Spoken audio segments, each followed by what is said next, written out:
Chapters 1 through 5, Parable of Enoch on the future lot of the wicked and the righteous. Chapter 1, the words of the blessing of Enoch, wherewith he blessed the elect and righteous, who will be living in the day of tribulation, when all the wicked and godless are to be removed. And he took up his parable and said, Enoch, a righteous man, whose eyes were opened by God, saw the vision of the Holy One in the heavens, which the angels showed me.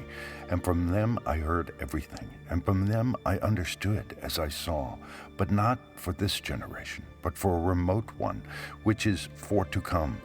Concerning the elect I said, and took up my parable concerning them. The Holy Great One will come forth from his dwelling, and the eternal God will tread upon the earth, even on Mount Sinai, and appear from his camp, and appear in the strength of his might from the heaven of heavens. And all shall be smitten with fear, and the watchers shall quake. And great fear and trembling shall seize them unto the ends of the earth. And the high mountains shall be shaken, and the high hills shall be made low, and shall melt like wax before the flame. And the earth shall be wholly rent in sunder, and all that is upon the earth shall perish, and there shall be a judgment upon all men. But with the righteous he will make peace, and will protect the elect, and mercy shall be upon them, and they shall all belong to God, and they shall all be prospered, and they shall all be blessed, and he will help them all. And light shall appear unto them, and he will make peace with them.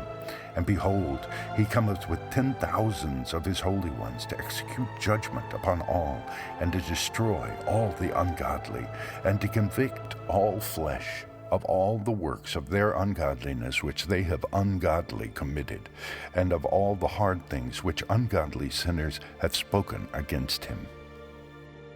Chapter 2. Observe ye everything that takes place in the heaven, how they do not change their orbits, and the luminaries which are in the heaven, how they all rise and set in order, each in its season, and transgress not against their appointed order. Behold ye the earth, and give heed to the things which take place upon it, from first to last, how steadfast they are, how none of the things upon earth change, but all the works of God appear to you. Behold the summer and the winter, how the whole earth is filled with water, and clouds, and dew, and rain lie upon it. Chapter 3. Observe and see how in the winter all the trees seem as though they had withered and shed all their leaves, except 14 trees, which do not lose their foliage, but retain the old foliage from 2 to 3 years, till the new comes. Chapter 4. And again, observe ye the days of summer, how the sun is above the earth over against it, and you seek shade and shelter by reason of the heat of the sun, and the earth also burns with glowing heat. And so you cannot tread on the earth, or on a rock by reason of its heat. Chapter 5. Observe ye how the trees cover themselves with green leaves and bear fruit.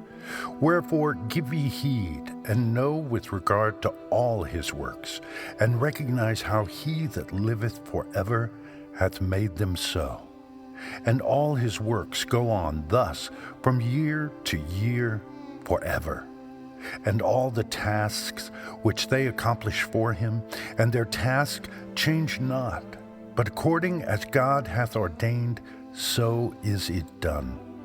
And behold, how the sea and the rivers in like manner accomplish and change not their task from his commandments. But ye have not been steadfast, nor done the commandments of the Lord, but ye have turned away and spoken proud and hard words with your impure mouths against his greatness. O ye hard-hearted, ye shall find no peace. Therefore shall you execrate your days, and the years of your life shall perish, and the years of your destruction shall be multiplied in eternal execration. and ye shall find no mercy. In those days ye shall make your names an eternal execration unto all the righteous, and by you shall all who curse, and all the sinners and godless shall imprecate by you. And for you the godless there shall be a curse, and all the shall rejoice.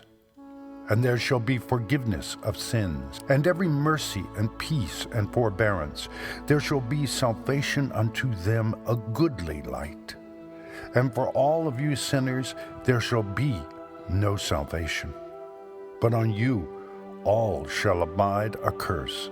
But for the elect there shall be light and joy and peace, and they shall inherit the earth. And then there shall be bestowed upon the elect wisdom, and they shall all live and never again sin, either through ungodliness or through pride.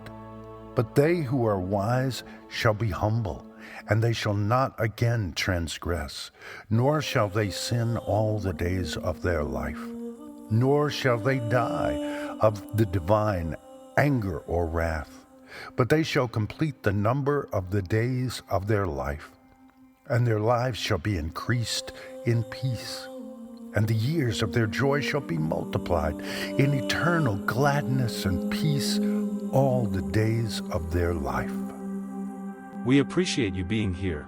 Please subscribe to our channel. It's free and it will help you not miss our videos when we post new ones. Chapters 6 through 11. The fall of the angels, the demoralization of mankind, the intercession of the angels on behalf of mankind, the dooms pronounced by God on the angels of the Messianic kingdom, a Noah fragment. Chapter 6. And it came to pass, when the children of men had multiplied, that in those days were born unto them beautiful and comely daughters, and the angels, the children of the heaven, saw and lusted after them, and said to one another, Come, let us choose us wives from among the children of men, and beget us children. And Simjaza, who was their leader, said unto them, I fear ye will not indeed agree to do this deed, and I alone shall have to pay the penalty of a great sin. And they all answered him and said, Let us all swear an oath, and all bind ourselves by mutual imprecations, not to abandon this plan, but to do this thing. Then swear they all together, and bound themselves by mutual imprecations upon it. And they were in all 200 who descended in the days of Jared on the summit of Mount Hermon. And they called it Mount Hermon, because they had sworn and bound themselves by mutual imprecations upon it.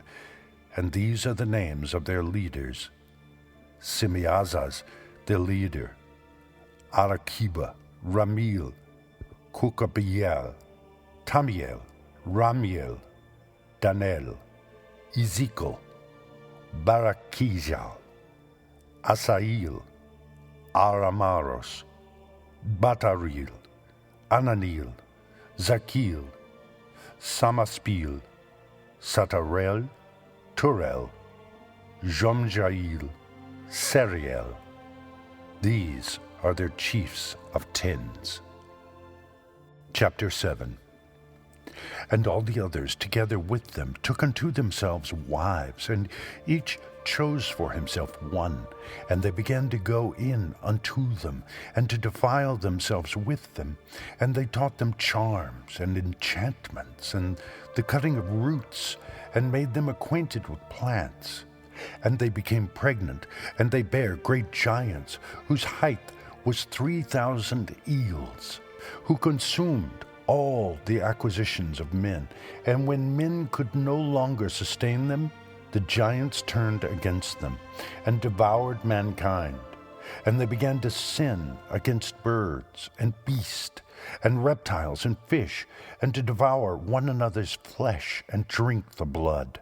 Then the earth laid accusation against the lawless ones. Chapter 8.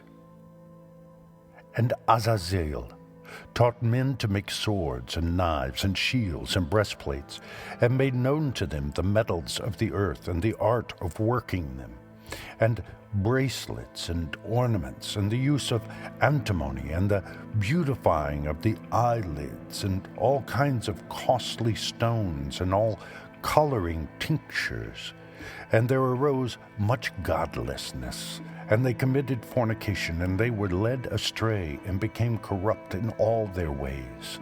Simjaza taught enchantments and root cuttings, Amaros, the resolving of enchantments, Barakijal taught astrology, Kokabel the constellations, Ezekiel the knowledge of the clouds, Erkel the signs of the earth, Shamsiel the signs of the sun, and Sariel the course of the moon. And as men perished, they cried, and their cry went up to heaven. Chapter 9. And then Michael, Uriel, Raphael, and Gabriel looked down from heaven and saw much blood being shed upon the earth, and all lawlessness being wrought upon the earth. And they said one to another, the earth made without inhabitant cries the voice of their cryingst up to the gates of heaven. And now to you, the holy ones of heaven, the souls of men make their suit, saying, bring our cause before the Most High. And they said to the Lord of the ages, Lord of lords, God of gods, King of kings, and God of the ages, the throne of thy glory standeth unto all the generations of the ages, and thy name holy and glorious and blessed unto all the ages. Thou hast made all things, and power over all things hast thou, and all things are naked and open in thy sight. And thou seest all things, and nothing can hide itself from thee. Thou seest what Azazel hath done, who hath taught all unrighteousness on earth, and revealed the eternal secrets which were preserved in heaven, which men were striving to learn. And Simjaza, to whom thou hast given authority to bear rule over his associates, and they have gone to the daughters of men upon the earth, and have slept with the women, and have defiled themselves, and revealed to them all kinds of sins. And the women have borne giants, and the whole earth has thereby been filled with blood and unrighteousness. And now, behold, the souls of those who have died are crying and making their suit to the gates of heaven, and their lamentations have ascended and cannot cease, because of the lawless deeds which are wrought on the earth. And thou knowest all things before they come to pass, and thou seest these things, and thou dost suffer them, and thou dost not say to us what we are to do to them in regard to these. Chapter 10. Then Sid the Most High, the Holy and Great One, spake, and sent Uriel to the son of Lamech, and said to him, Go to Noah, and tell him in my name, hide thyself, and reveal to him the end that is approaching, that the whole earth will be destroyed, and a deluge is about to come upon the whole earth, and will destroy all that is on it. And now instruct him, that he may escape, and his seed may be preserved for all the generations of the world. And again the Lord said to Raphael, Bind Azazel, hand and foot, and cast him into the darkness, and make an opening in the desert, which is in Dudadel, and cast him therein, and place upon him rough and jagged rocks, and cover him with darkness, and let him abide there forever, and cover his face, that he may not see light. And on the day of the great judgment he shall be cast into the fire, and heal the earth, which the angels have corrupted, and proclaim the healing of the earth, that they may heal the plague, and that all of the children of men may not perish through all the secret things that the watchers have disclosed and have taught their sons. And the whole earth has been corrupted through the works that were taught by Azazel. To him ascribe all sin. And to Gabriel said the Lord, proceed against the bastards and the reprobates, and against the children of fornication, and destroy the children of fornication and the children of the watchers from amongst men, and cause them to go forth. Send them one against the other, that they may destroy each other in battle. For length of days shall they not have, and no request that they, i.e. their fathers, make of thee shall be granted unto their fathers on their behalf, for they hope to live an eternal life, and that each one of them will live 500 years. And the Lord said unto Michael, Go, bind Simjaza and his associates, who have united themselves with women, so as to have defiled themselves with them in all their uncleanness. And when their sons shave, slain one another, and they have seen the destruction of their beloved ones, bind them fast for 70 generations in the valleys of the earth, till the day of their judgment and of their consummation, till the judgment that is forever and ever is consummated. In those days they shall be led off to the abyss of fire, and to the torment and the prison, in which they shall be confined forever. And whosoever shall be condemned and destroyed will from thenceforth be bound together with them to end of all generations, and destroy all the spirits of the reprobate and the children of the watchers, because they have wronged mankind. Destroy all wrong from the face of the earth, and let every evil work come to an end, and let the plant of righteousness and truth appear, and it shall prove a blessing. The works of righteousness and truth shall be planted in truth and joy forevermore. And then shall all the righteous escape, and shall live till they beget thousands of children, and all the days of their youth and their old age shall they complete in peace. And then shall the whole earth be tilled in righteousness, and shall all be planted with trees, and be full of blessing. And all desirable trees shall be planted on it, and they shall plant vines on it, and the vine which they plant thereon shall yield wine in abundance.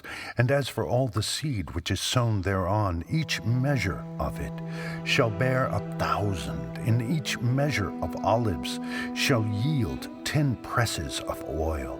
And cleanse thou the earth from all oppression, and from all unrighteousness, and from all sin, and from all godlessness, and all the uncleanness that is wrought upon the earth.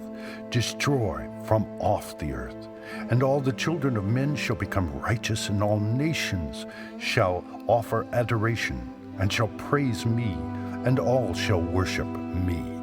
And the earth shall be cleansed from all defilement, and from all sin, and from all punishment, and from all torment, and I will never again send them upon it from generation to generation, and forever.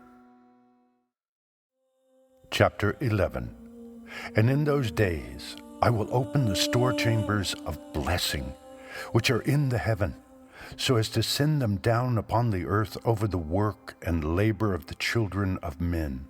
And truth and peace shall be associated together throughout all the days of the world, and throughout all the generations of men.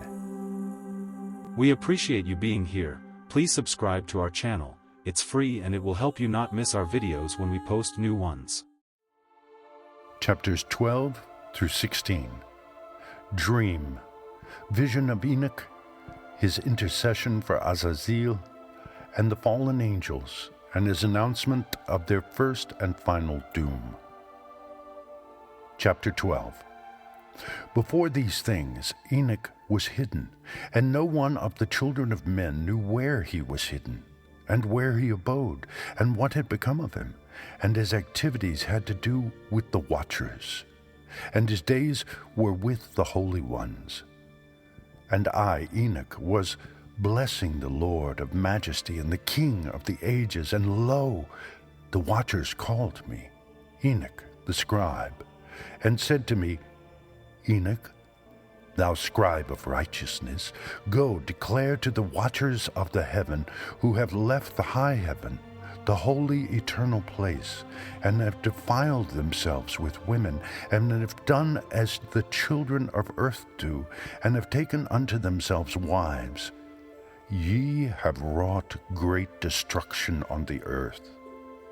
And ye shall have no peace nor forgiveness of sin, and inasmuch as they delight themselves in their children, the murder of their beloved ones shall they see, and over the destruction of their children shall they lament, and shall make supplication unto eternity, but mercy and peace shall ye not attain. Chapter 13. And Enoch went and said, Azazel, thou shalt have no peace. A severe sentence has gone forth against thee to put thee in bonds, and thou shalt not have toleration, nor request granted to thee, because of the unrighteousness which thou hast taught, and because of all the works of godlessness, and unrighteousness, and sin, which thou hast shown to men. Then I went and spoke to them all together, and they were all afraid, and fear and trembling seized them. And they besought me to draw up a petition for them, that they might find forgiveness, and to read their petition in the presence of the Lord of heaven. For from thenceforward they could not speak with him, nor lift up their eyes to heaven for shame of their sins, for which they had been condemned. Then I wrote out their petition, and the prayer in regard to their spirits and their deeds individually, and in regard to their request that they should have forgiveness and length. And I went off, and sat down at the waters of Dan, in the land of Dan, to the south of the west of Hermon. I read their petition till I fell asleep, and behold, a dream came to me, and visions fell down upon me, and I saw visions of chastisement, and a voice came, bidding me to tell it to the sons of heaven, and reprimand them. And when I awaked, I came unto them, and they were all sitting gathered together, weeping, in Abel-Zizal, which is between Lebanon and Sinicer, with their faces covered. And I recounted before them all the visions which I had seen in sleep. And I began to speak the words of righteousness, and to reprimand the heavenly watchers. Chapter 14. The book of the words of righteousness, and of the reprimand of the eternal watchers, in accordance with the command of the Holy Great One in that vision. I saw in my sleep what I will now say with the tongue of flesh, and with the breath of my mouth, which the Great One has given to men to converse therewith, and understand with the heart. As he has created and given to man the power of understanding, the word of wisdom, so hath he created me also, and given me the power of reprimanding the watchers, the children of heaven. I wrote out your petition, and in my vision it appeared thus, that your petition will not be granted unto you throughout all the days of eternity, and that judgment has been finally passed upon you. Yea, your petition will not be granted unto you, and from henceforth you shall not ascend into heaven unto all eternity. And in bonds of the earth the decree has gone forth to bind you for all the days of the world, and that previously you shall have seen the destruction of your beloved sons, and ye shall have no pleasure in them, but they shall fall before you by the sword, and your petition on their behalf shall not be granted, nor yet on your own, even though you weep and pray and speak all the words contained in the writing which I have written. And the vision was shown to me thus, behold, in the vision clouds invited me, and a mist summoned me, and the course of the stars and the lightnings sped and hastened me. And the winds in the vision caused me to fly and lifted me upward and bore me into heaven. And I went in till I drew nigh to a wall, which is built of crystals and surrounded by tongues of fire. And it began to affright me.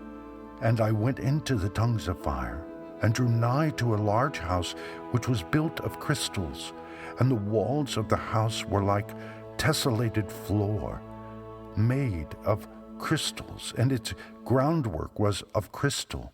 Its ceiling was like the path of the stars and the lightnings, and between them were fiery cherubim, and their heaven was clear as water. A flaming fire surrounded the walls, and its portals blazed with fire. And I entered into that house, and it was hot as fire and cold as ice. There were no delights of life therein. Fear covered me, and trembling gat hold upon me. And as I quaked and trembled, I fell upon my face, and I beheld a vision. And lo, there was a second house, greater than the former, and the entire portal stood open before me, and it was built of flames of fire. And in every respect it so excelled in splendor and magnificence and extent that I cannot describe it to you, its splendor and its extent.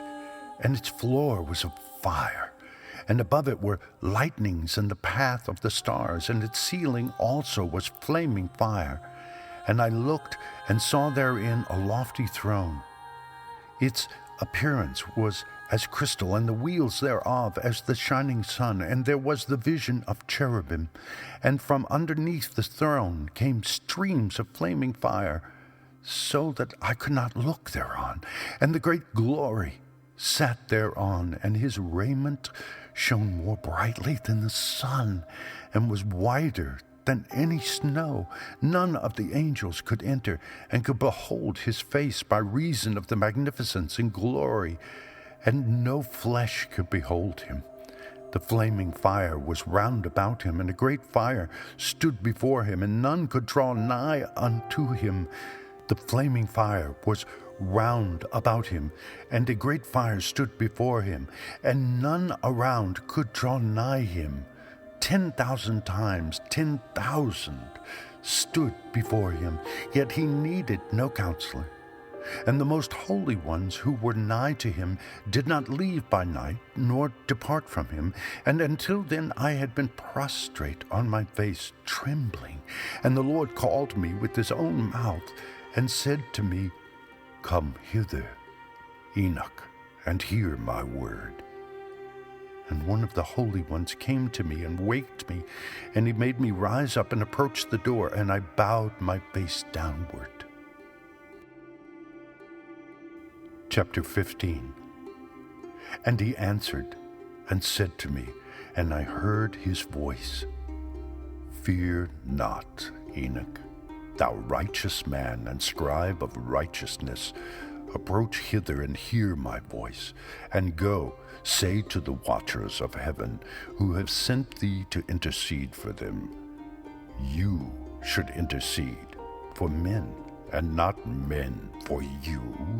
Wherefore have ye left the high, holy, and eternal heaven, and lain with women, and defiled yourselves with the daughters of men, and taken to yourselves wives, and done like the children of earth, and begotten giants as your sons? And though ye were holy, spiritual, living, the eternal life, you have defiled yourselves with the blood of women, and have begotten children with the blood of flesh, and as the children of men have lusted after flesh and blood, as those also do who die and perish. Therefore have I given them wives also, that they might impregnate them, and beget children by them, that thus nothing might be wanting to them on earth. But you were formerly spiritual, living the eternal life and immortal for all generations of the world, and therefore I have not appointed wives for you. For as for the spiritual ones of the heaven, in heaven is their dwelling. And now The giants, who are produced from the spirits and flesh, shall be called evil spirits upon the earth, and on the earth shall be their dwelling. Evil spirits have proceeded from their bodies, because they are born from men, and from the holy watchers is their beginning and primal origin.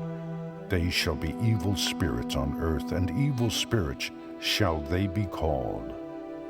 As for the spirits of heaven, in heaven shall be their dwelling. But as for the spirits of the earth, which were born upon the earth, and on the earth shall be their dwelling.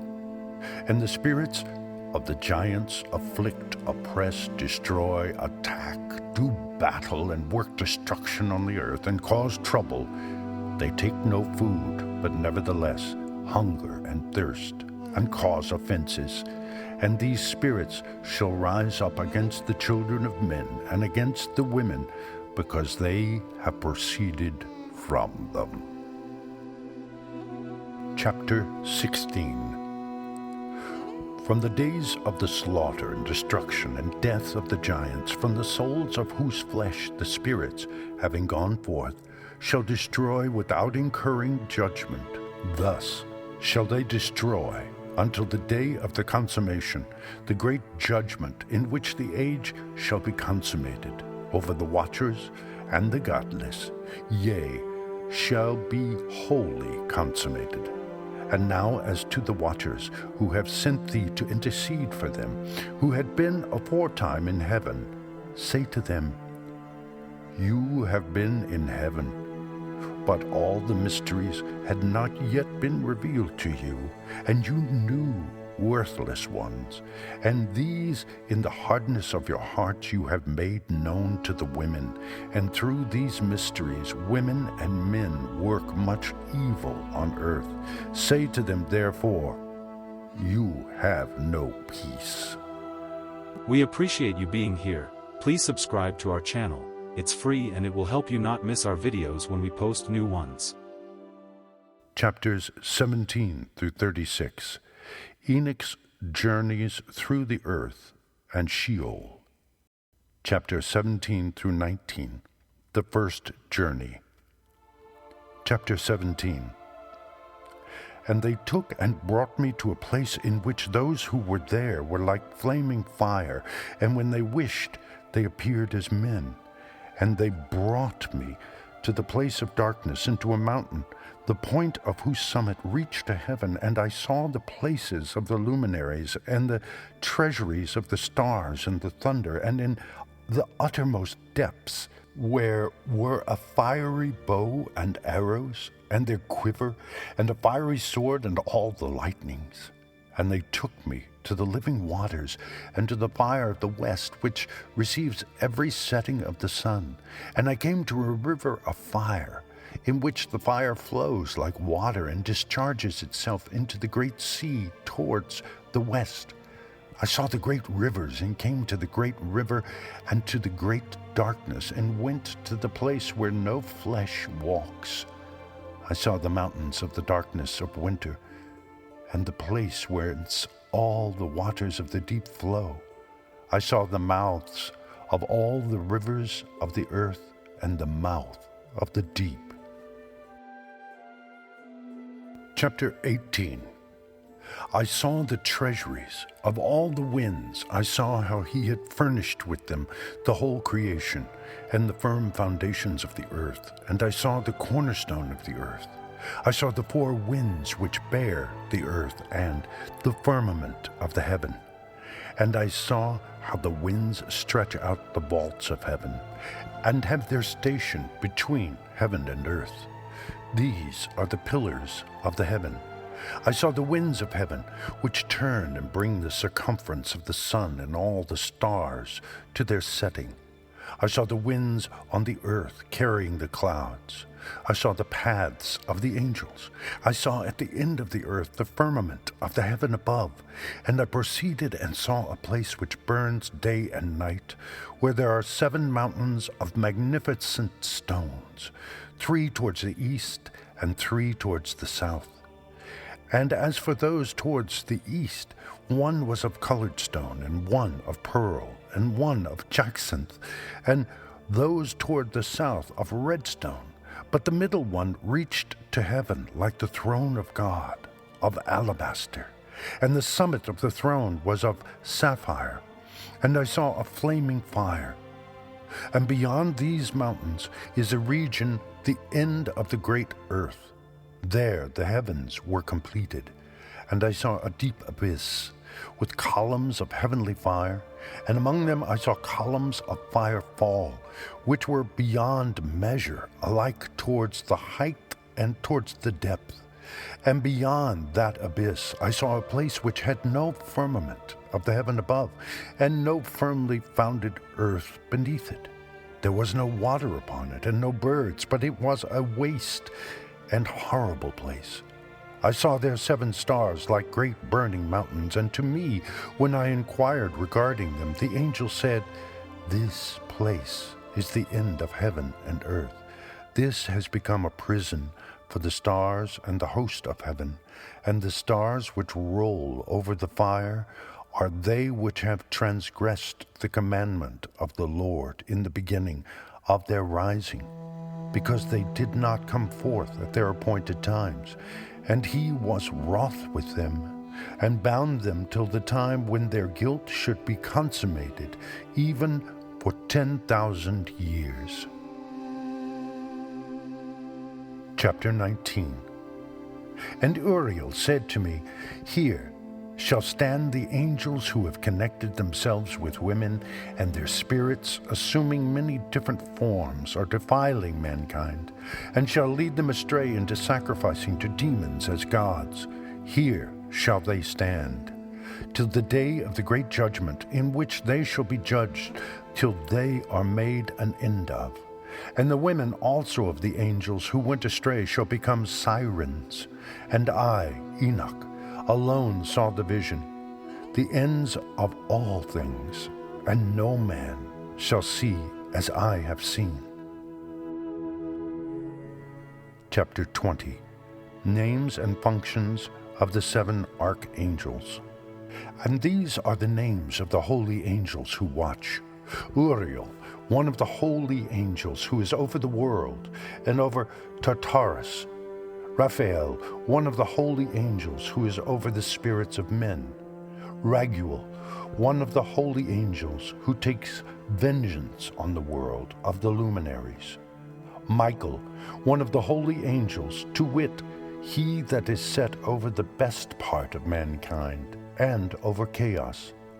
Seraquel, one of the holy angels who is set over the spirits, who sin in the spirit. Gabriel, one of the holy angels, who is over paradise, and the serpents and the cherubim. Remiel, one of the holy angels, whom God set over those who rise.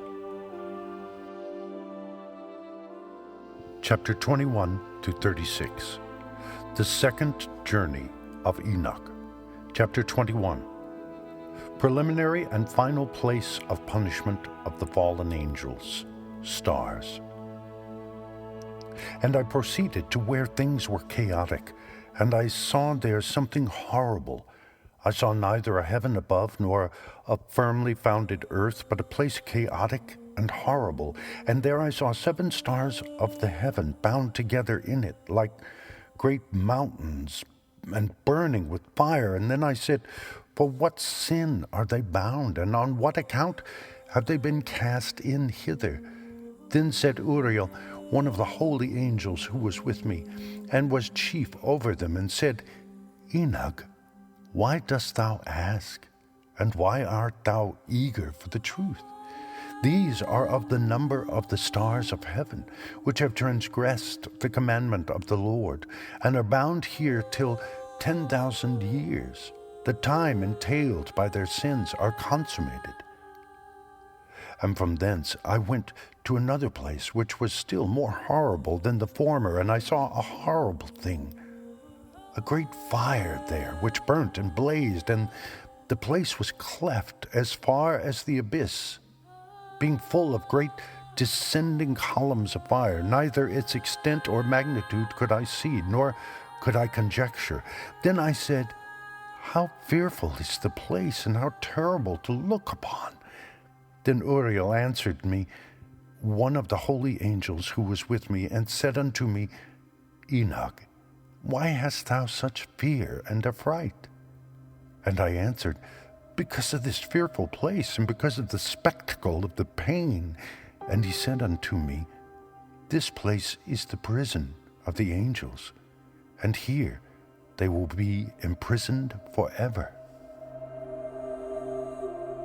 Chapter 22. Sheol, or the underworld.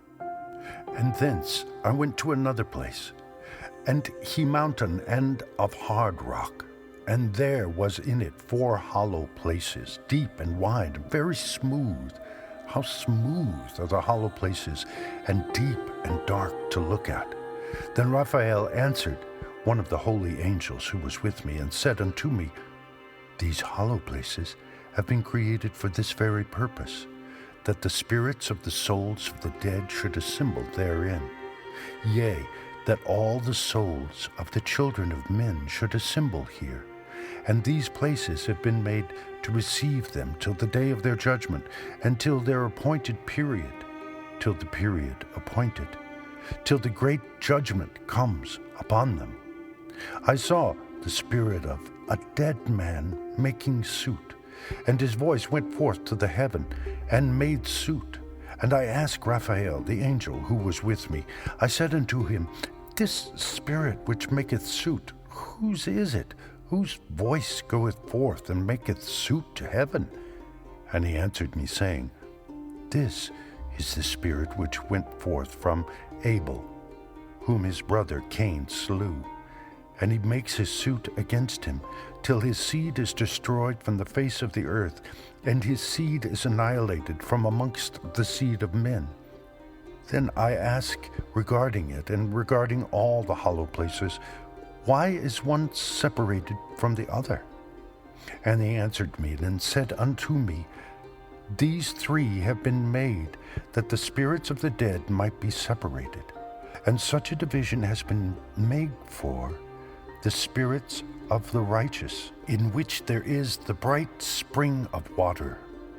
And such has been made for sinners when they die, and are buried in the earth, and judgment has not been executed on them in their lifetime.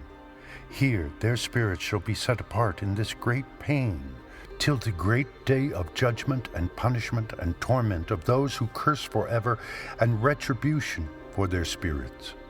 There he shall bind them forever, and such a division has been made for the spirits of those who make their suit, who make disclosures concerning their destruction, when they were slain in the days of the sinners. Such has been made for the spirits of men who were not righteous, but sinners, who were complete in transgression, and of the transgressors they shall be companions. But their spirits shall not be slain in the day of judgment, nor shall they be raised from thence. And I blessed the Lord of glory, and said, blessed be my Lord, the Lord of righteousness, who ruleth forever. Chapter 23. The fire that deals with the luminaries of heaven.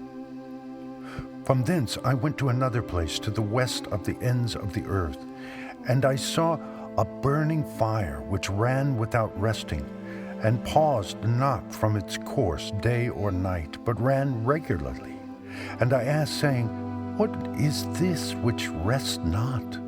Then Raguel, one of the holy angels who was with me, answered me, and said unto me, this course of fire which thou hast seen is the fire in the west, which persecutes all the luminaries of heaven. Chapter 24 through 25. The 7 mountains in the north, west, and the tree of life. Chapter 24.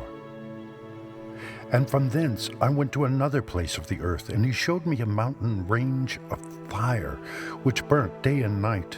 And I went beyond it, and saw 7 magnificent mountains, all differing each from the other, and the stones thereof were magnificent and beautiful, magnificent as whole, of glorious appearance and fair exterior, 3 towards the east, 1 founded on the other, and 3 towards the south, 1 upon the other, and deep rough ravines, no one of which joined with any other. And the 7th mountain was in the midst of these, and it excelled them in height, resembling the seat of a throne, and fragrant trees encircled the throne, and amongst them was a tree such as I had never yet smelt, neither was any amongst them, nor were others like it. It had a fragrance beyond all fragrance, and its leaves and blooms and wood wither not forever, and its fruit is beautiful, and its fruit resembles the dates of a palm. Then I said, how beautiful is this tree, and fragrant, and its leaves are fair, and its blooms very delightful in appearance. Then answered Michael, one of the holy and honored angels, who was with me, and was their leader. Chapter 25. And he said unto me, Enoch, why dost thou ask me regarding the fragrance of the tree? And why dost thou wish to learn the truth? Then I answered him, saying, I wish to know about everything, but especially about this tree. And he answered, saying, This high mountain which thou hast seen, whose summit is like the throne of God, is his throne, where the Holy Great One, the Lord of glory, the eternal King, will sit, when he shall come down to visit the earth with goodness. And as for this fragrant tree, no mortal is permitted to touch it till the great judgment, when he shall take vengeance on all, and bring everything to its consummation forever. It shall then be given to the righteous and holy. Its fruit shall be for food to the elect. It shall be transplanted to the holy place, to the temple of the Lord, the eternal King.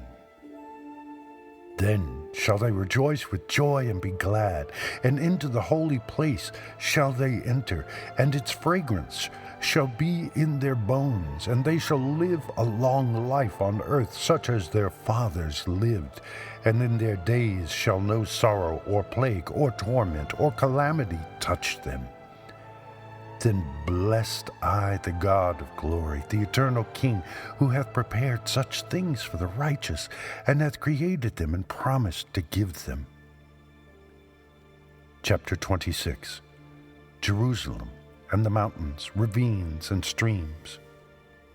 And I went from thence to the middle of the earth, and I saw a blessed place, in which there were trees with branches abiding and blooming, of a dismembered tree.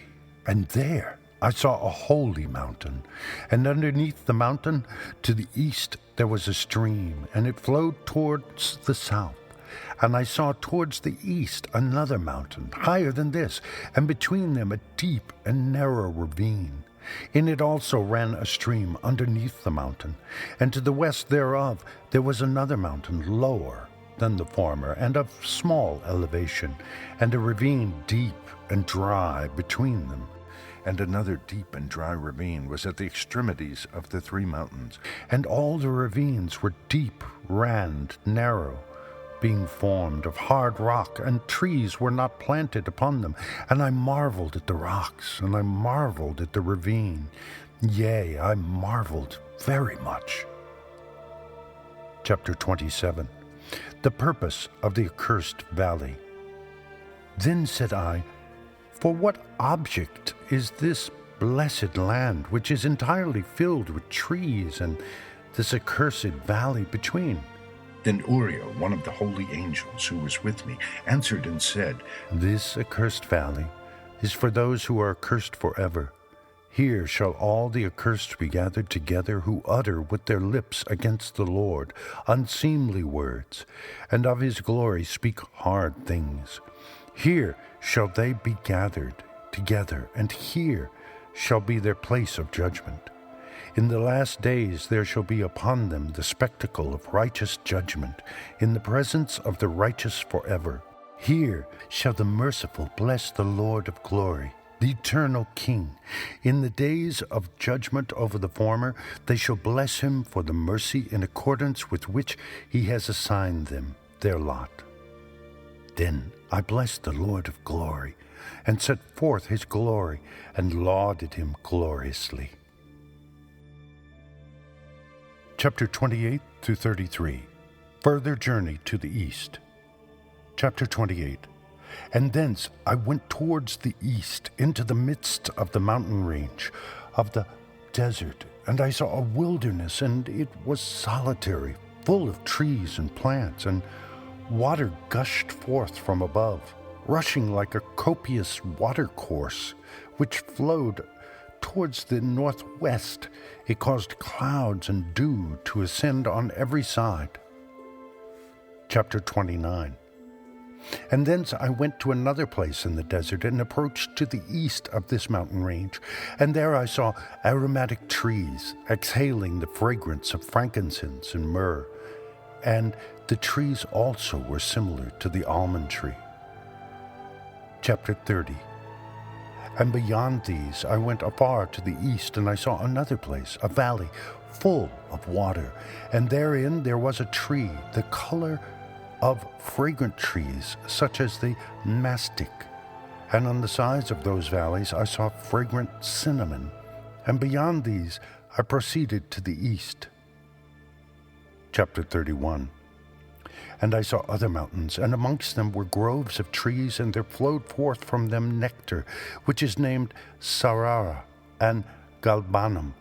And beyond these mountains I saw another mountain to the east of the ends of the earth, whereon were aloe trees, and all the trees were full of stacked, being like almond trees, and when one burnt it, it smelt sweeter than any fragrant odor.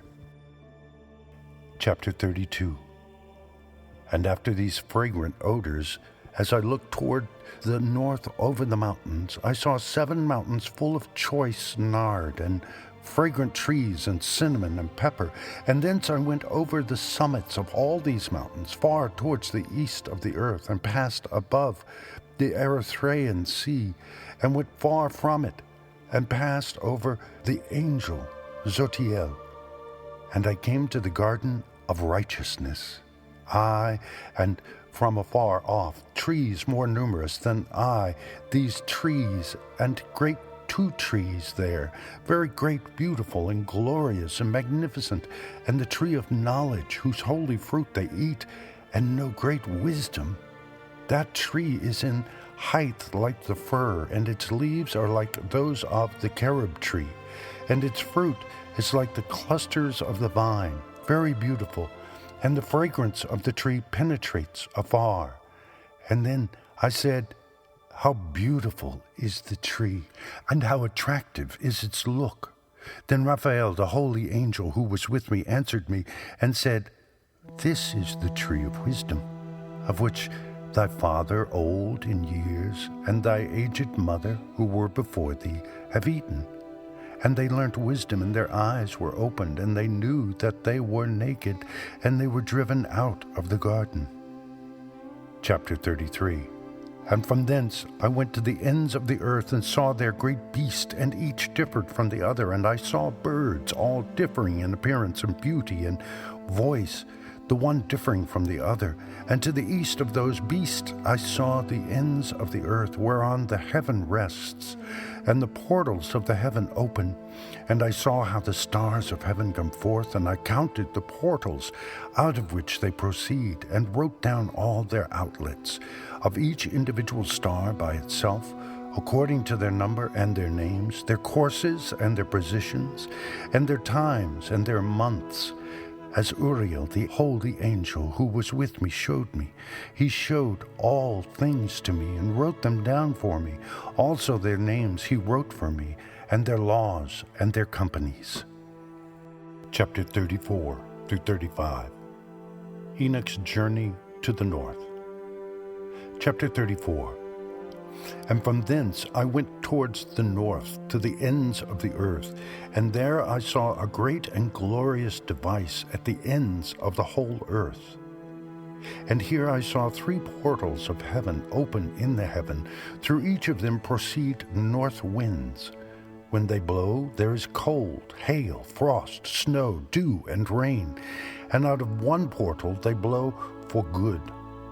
But when they blow through the other 2 portals, it is with violence and affliction on the earth, and they blow with violence. Chapter 35. And from thence I went towards the west, to the ends of the earth, and saw there 3 portals of the heaven, open such as I had seen in the east, the same number of portals and the same number of outlets. Chapter 36. The journey to the south. And from thence I went to the south, to the ends of the earth, and saw there 3 open portals of the heaven, and thence there came dew, rain, and wind. And from thence I went to the east, to the ends of the heaven, and saw here the 3 eastern portals of heaven open, and small portals above them. Through each of these small portals pass the stars of heaven, and run their course to the west on the path which is shown to them. And as often as I saw, I blessed always the Lord of glory. And I continued to bless the Lord of glory, who has wrought great and glorious wonders to show the greatness of his work to the angels and to spirits and to men, that they might praise his work and all his creation, that they might see the work of his might, and praise the great work of his hands, and bless him forever. We appreciate you being here. Please subscribe to our channel. It's free and it will help you not miss our videos when we post new ones. Section 2, chapters 37 through 71, the parables. Chapter 37. The second vision which he saw, the vision of wisdom, which Enoch, the son of Jared, the son of Mahalalel, the son of Canaan, the son of Enos, the son of Seth, the son of Adam, saw.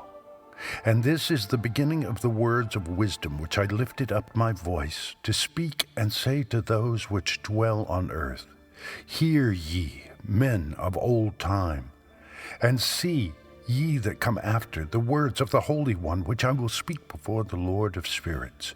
It were better to declare them only to the men of old time, but even from those that come after we will not withhold the beginning of wisdom.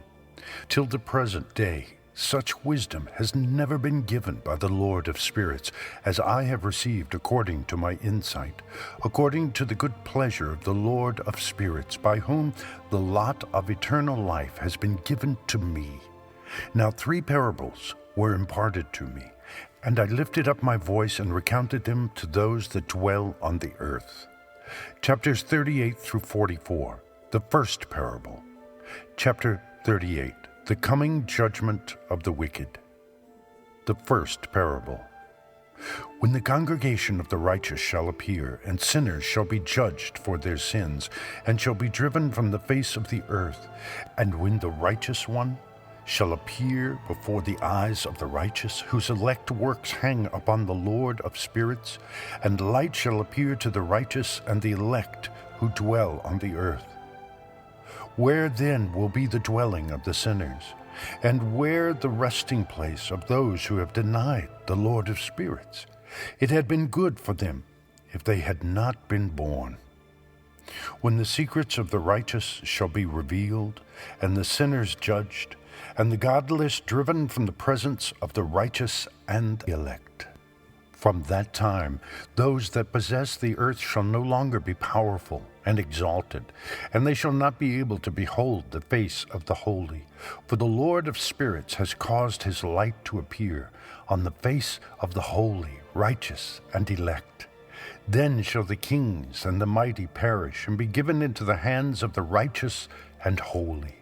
And thenceforward none shall seek for themselves mercy from the Lord of spirits, for their life is at an end. Chapter 39. The abode of the righteous and the elect one, the praises of the blessed. And it shall come to pass in those days that elect and holy children will descend from the high heaven, and their seed will become one with the children of men. And in those days Enoch received books of zeal and wrath, and books of disquiet and expulsion. And mercy shall not be accorded to them, saith the Lord of spirits. And in those days a whirlwind carried me off from the earth, and set me down at the end of the heavens. And there I saw another vision, the dwelling places of the holy, and the resting places of the righteous. Here mine eyes saw their dwellings with his righteous angels, and their resting places with the holy. And they petitioned and interceded and prayed for the children of men, and righteousness flowed before them as water, and mercy like dew upon the earth. Thus it is amongst them forever and ever. And in that place mine eyes saw the elect one of righteousness and of faith, and I saw his dwelling place under the wings of the Lord of spirits, and righteousness shall prevail in his days. And the righteous and elect shall be without number before him forever and ever. And all the righteous and elect before him shall be strong as fiery lights, and their mouth shall be full of blessing, and their lips extol the name of the Lord of spirits. And righteousness before him shall never fail, and uprightness shall never fail before him.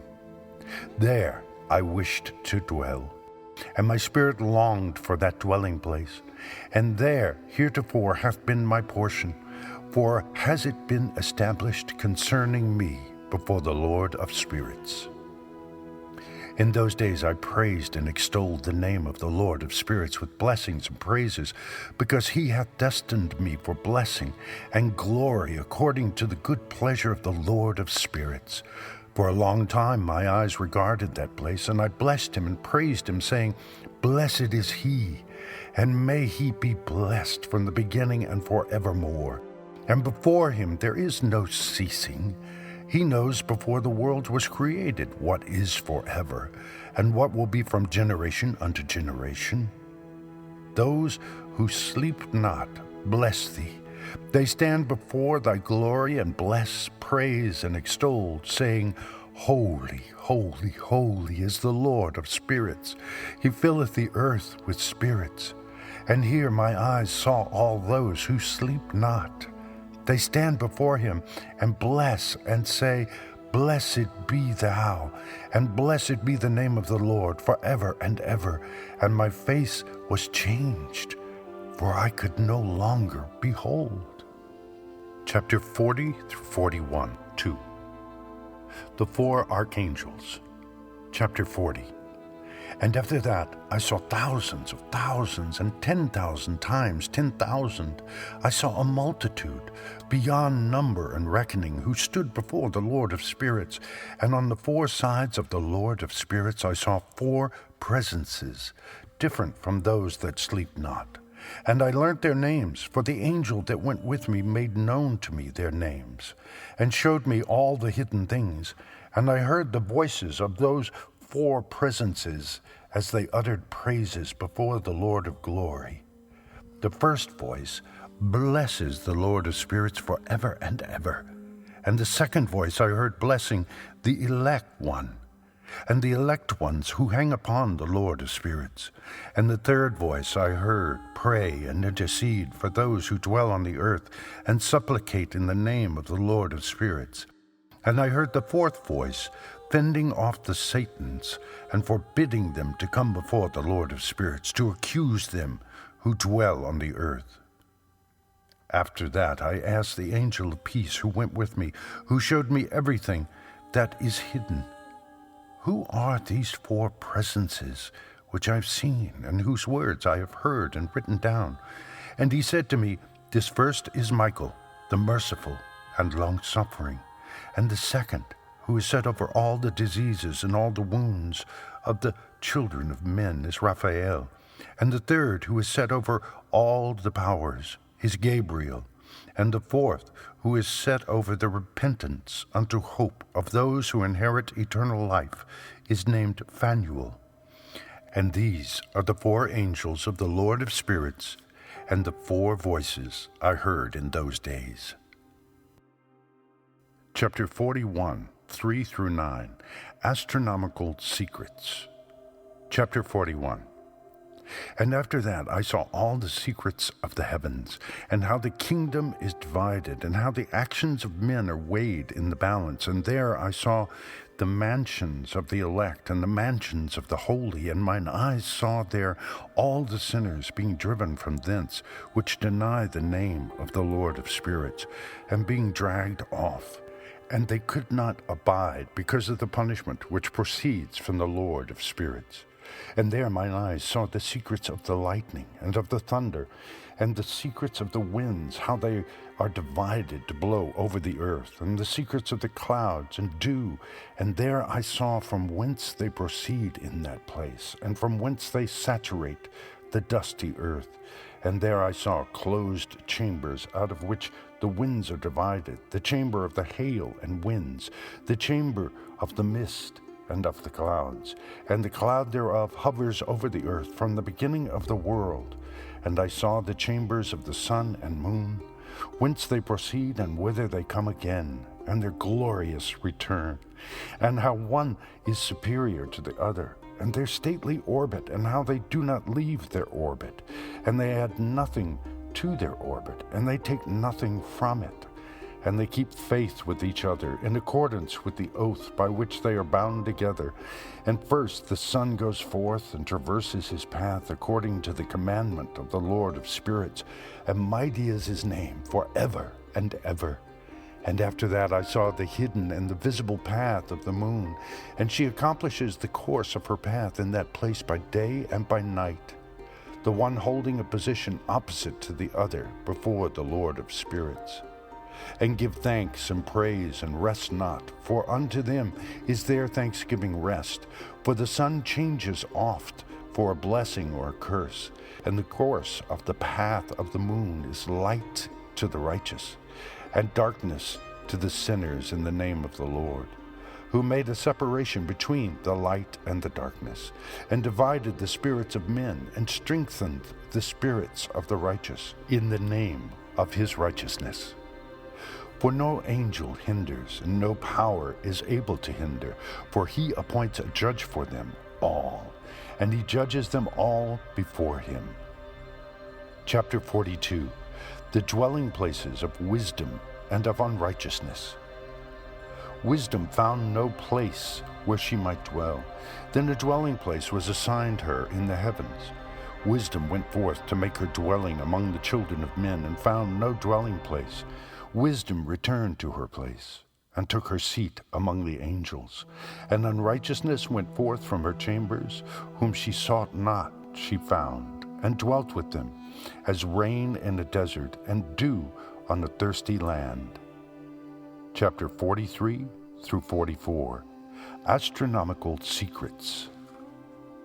Chapter 43. And I saw other lightnings, and the stars of heaven, and I saw how he called them all by their names, and they hearkened unto him. And I saw how they are weighed in a righteous balance, according to their proportions of light.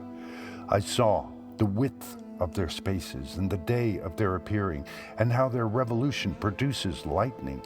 And I saw their revolution, according to the number of the angels, and how they keep faith with each other. And I asked the angel who went with me, who showed me what was hidden, What are these? And he said to me, The Lord of spirits has showed thee their parabolic meaning, literally, their parable.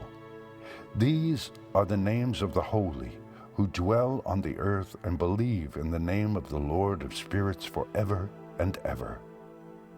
Chapter 44. Also another phenomenon I saw in regard to the lightnings, how some of the stars arise and become lightnings, and cannot part with their new form. Chapter 45 through 57, the second parable, the lot of the apostates, the new heaven and the new earth. And this is the second parable concerning those who deny the name of the dwelling of the holy ones and the Lord of spirits. And into the heaven they shall not ascend, and on the earth they shall not come. Such shall be the lot of the sinners who have denied the name of the Lord of spirits, who are thus preserved for the day of suffering and tribulation. On that day mine elect one shall sit on the throne of glory, and shall try their works, and their places of rest shall be innumerable, and their souls shall grow strong within them, when they see mine elect ones, and those who called upon my glorious name. Then will I cause mine elect one to dwell among them, and I will transform the heaven and make it an eternal blessing and light. And I will transform the earth and make it a blessing.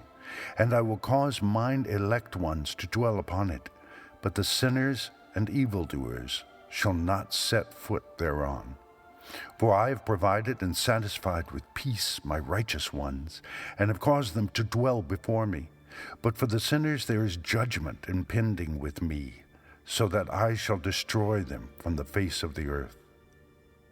Chapter 46. The head of days and the Son of Man. And there I saw one who had a head of days, and his head was white like wool, and with him was another being, whose countenance had the appearance of a man, and his face was full of graciousness, like one of the holy angels. And I asked the angel who went with me, and showed me all the hidden things concerning that Son of Man, who he was, and whence he was, and why he went with the head of days. And he answered and said unto me, This is the Son of Man, who hath righteousness, with whom dwelleth righteousness, and who revealeth all the treasures of that which is hidden, because the Lord of spirits hath chosen him, and whose lot hath the preeminence before the Lord of spirits in uprightness forever. And this Son of Man, whom thou hast seen, shall raise up the kings and the mighty from their seats, and the strong from their thrones, and shall loosen the reins of the strong, and break the teeth of the sinners. And he shall put down the kings from their thrones and kingdoms, because they do not extol and praise him, nor humbly acknowledge whence the kingdom was bestowed upon them. And he shall put down the countenance of the strong, and shall fill them with shame, and darkness shall be their dwelling, and worms shall be their bed, and they shall have no hope of rising from their beds, because they do not extol the name of the Lord of spirits.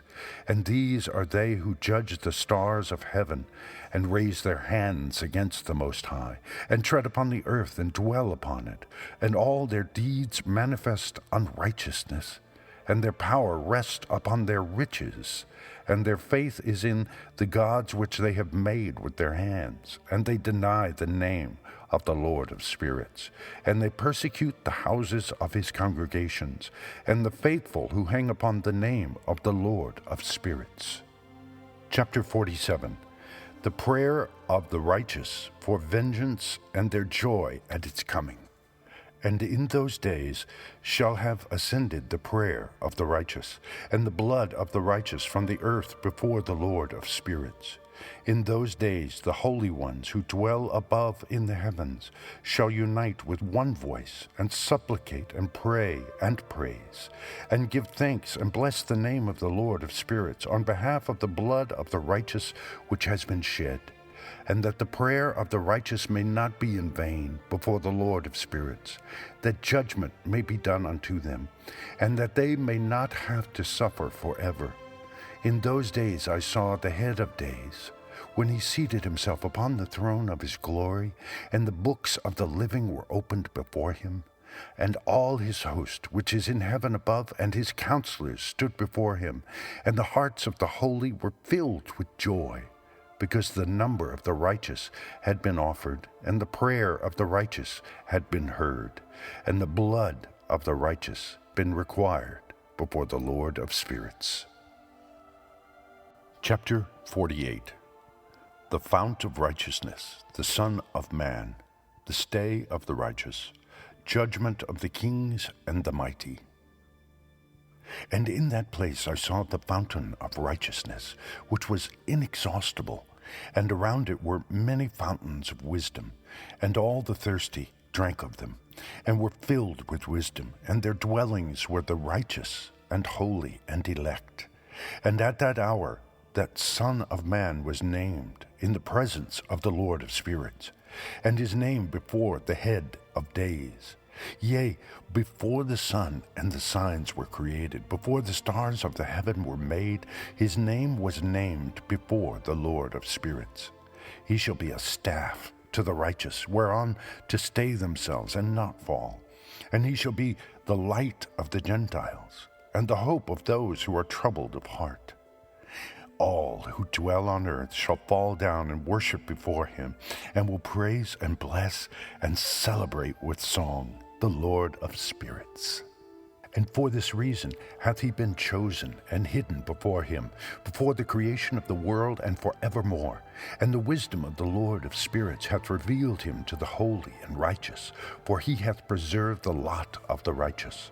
Because they have hated and despised this world of unrighteousness, and have hated all its works and ways in the name of the Lord of spirits. For in his name they are saved, and according to his good pleasure hath it been in regard to their life.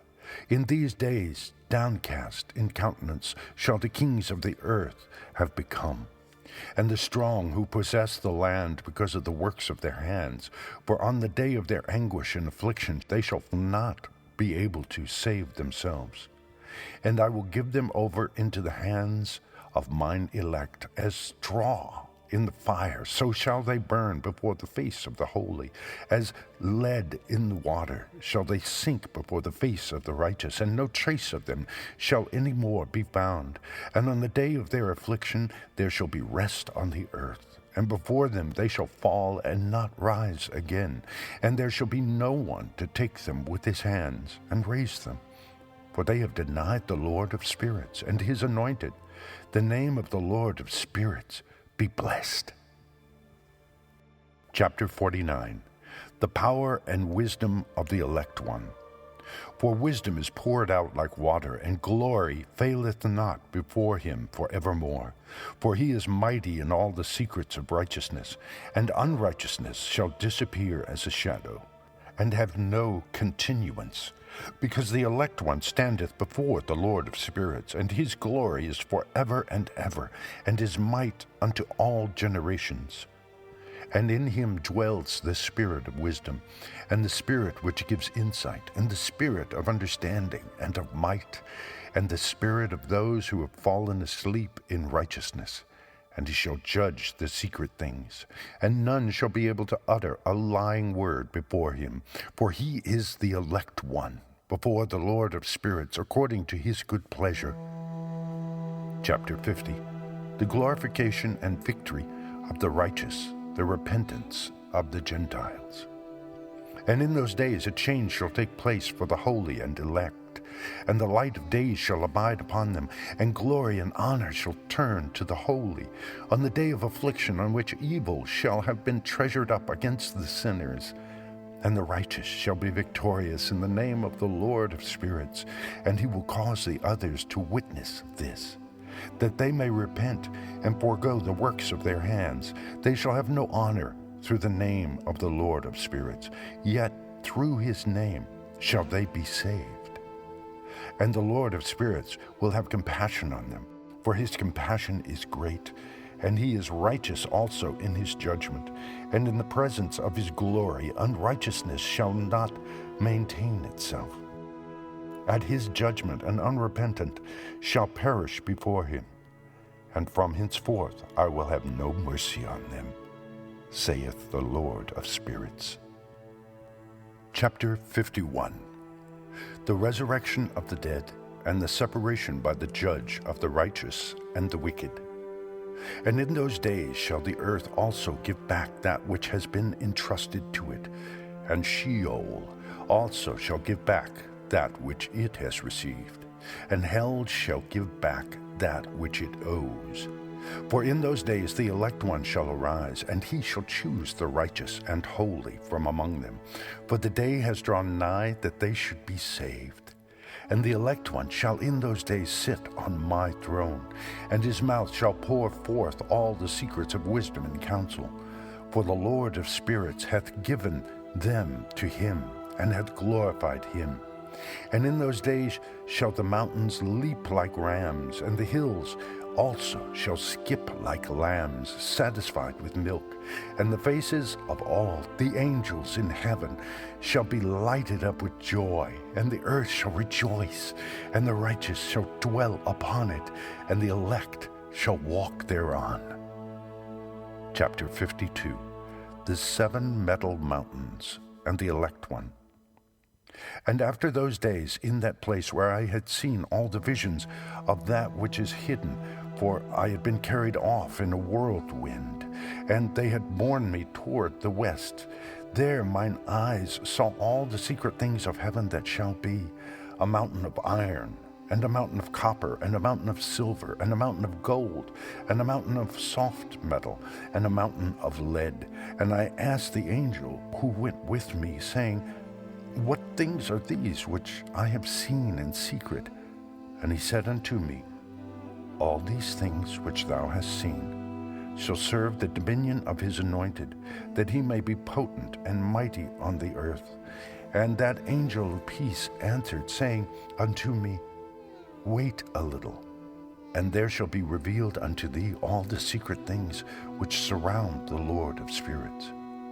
And these mountains which thine eyes have seen, the mountain of iron, and the mountain of copper, and the mountain of silver, and the mountain of gold, and the mountain of soft metal, and the mountain of lead, all these shall be in the presence of the elect one, as wax before the fire, and like the water which streams down from above upon those mountains. And they shall become powerless before his feet.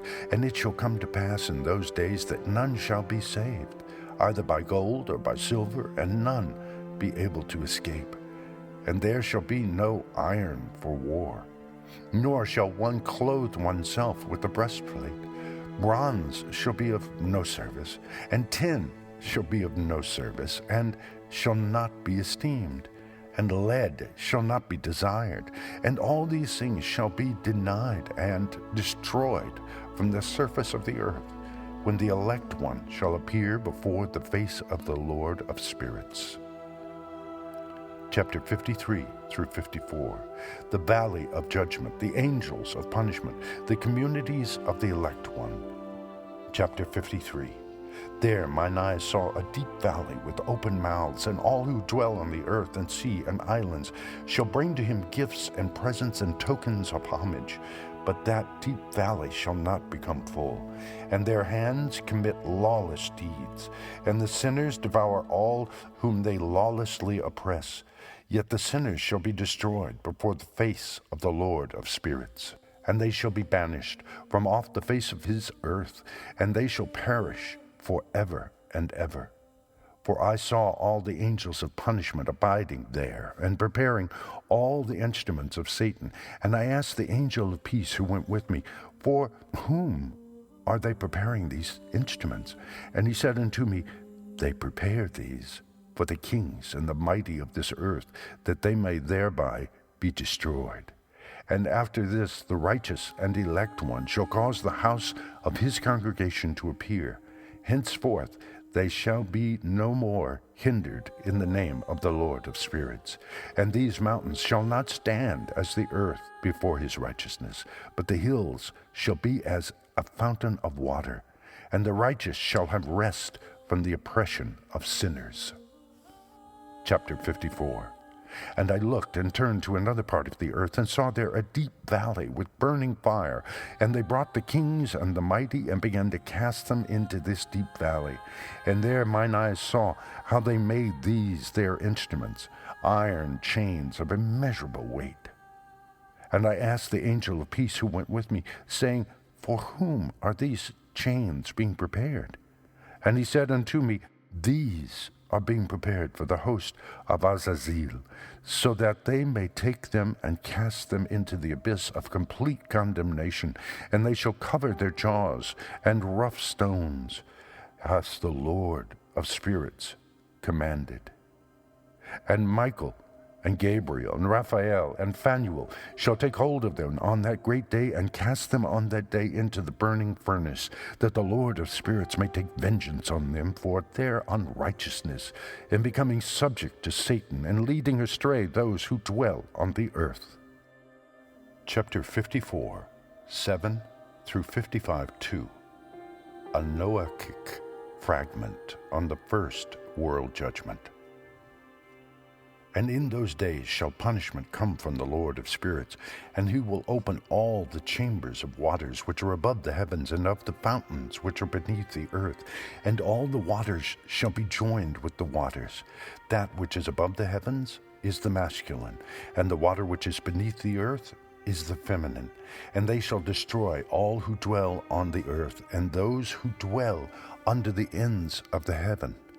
And when they have recognized their unrighteousness which they have wrought on the earth, then by these shall they perish. Chapter 55, 3 through 56, 4. Final judgment of Azazel, the watchers and their children. Chapter 55. And after that the head of days repented and said, In vain have I destroyed all who dwell on the earth. And he sware by his great name, Henceforth I will not do so to all who dwell on the earth. And I will set a sign in the heaven, and this shall be a pledge of good faith between me and them forever, so long as heaven is above the earth. And this is in accordance with my command, when I have desired to take hold of them by the hand of the angels on the day of tribulation and pain because of this. I will cause my chastisement and my wrath to abide upon them, saith God, the Lord of spirits. Ye mighty kings who dwell on the earth, ye shall have to behold mine elect one, how he sits on the throne of glory and judges Azazel and all his associates and all his host in the name of the Lord of spirits. Chapter 56. And I saw there the host of the angels of punishment going, and they held scourges and chains of iron and bronze. And I asked the angel of peace who went with me, saying, To whom are these who hold the scourges going? And he said unto me, To their elect and beloved ones, that they may be cast into the chasm of the abyss of the valley. And then that valley shall be filled with their elect and beloved, and the days of their lives shall be at an end, and the days of their leading astray shall not thenceforward be reckoned. Chapter 56, 5 through 8. Last struggle of the heathen powers against Israel. And in those days the angels shall return and hurl themselves to the east upon the Parthians and Medes. They shall stir up the kings, so that a spirit of unrest shall come upon them, and they shall rouse them from their thrones, that they may break forth as lions from their lairs, and as hungry wolves among their flocks. And they shall go up and tread underfoot the land of his elect ones, and the land of his elect ones shall be before them a threshing floor and a highway. But the city of my righteous shall be a hindrance to their horses, and they shall begin to fight amongst themselves, and their right hand shall be strong against themselves. And a man shall not know his brother, nor a son his father or his mother, till there be no number of the corpses through their slaughter, and their punishment be not in vain. In those days Sheol shall open its jaws, and they shall be swallowed up therein, and their destruction shall be at an end. Sheol shall devour the sinners in the presence of the elect. Chapter 57. The return from the dispersion. And it came to pass after this that I saw another host of wagons and men riding thereon, and coming on the winds from the east and from the west to the south. And the noise of their wagons was heard. And when this turmoil took place, the holy ones from heaven remarked it, and the pillars of the earth were moved from their place, and the sound thereof was heard from the one end of heaven to the other in one day. And they shall all fall down and worship the Lord of spirits. And this is the end of the second parable. Chapters 58 through 71, the third parable, the blessedness of the saints. And I began to speak the third parable concerning the righteous and elect. Blessed are ye, ye righteous and elect, for glorious shall be your lot. And the righteous shall be in the light of the sun, and the elect in the light of eternal life. The days of their life shall be unending, and the days of the holy without number. And they shall seek the light and find righteousness with the Lord of spirits. There shall be peace to the righteous in the name of the eternal Lord. And after this it shall be said to the holy in heaven, that they should seek out the secrets of righteousness, the heritage of faith, for it has become bright as the sun upon earth. And the darkness is past, and there shall be a light that never endeth. And to a limit, literally number, of days shall they not come. For the darkness shall first have been destroyed, and the light established before the Lord of spirits, and the light of uprightness established forever before the Lord of spirits. Chapter 59. The Lights and the Thunder. In those days mine eyes saw the secrets of the lightnings and of the lights, and the judgments they execute, literally, their judgment, and they lighten for a blessing or a curse, as the Lord of spirits willeth.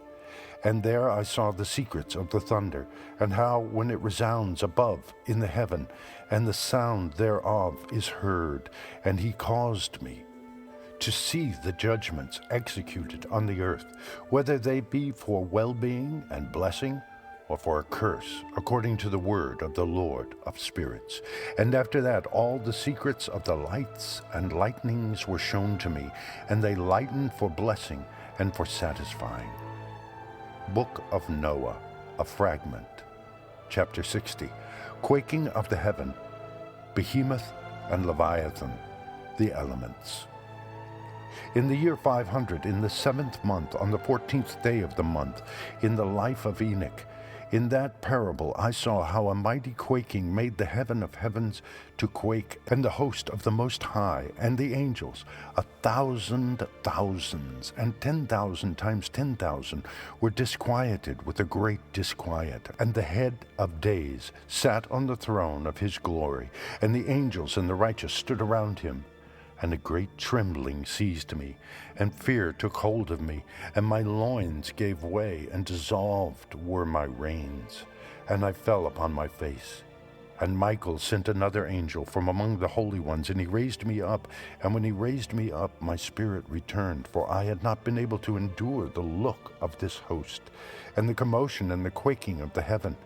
And Michael said unto me, Why art thou disquieted with such a vision?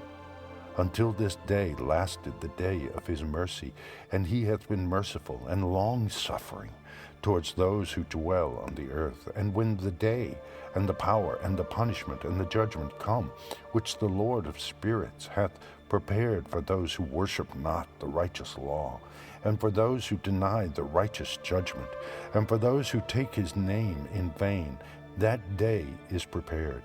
For the elect a covenant, but for sinners an inquisition. When the punishment of the Lord of spirits shall rest upon them, it shall rest in order that the punishment of the Lord of spirits may not come in vain. And it shall slay the children with their mothers, and the children with their fathers. Afterwards the judgment shall take place according to his mercy and his patience. And on that day were two monsters parted, a female monster named Leviathan, to dwell in the abysses of the ocean over the fountains of the waters.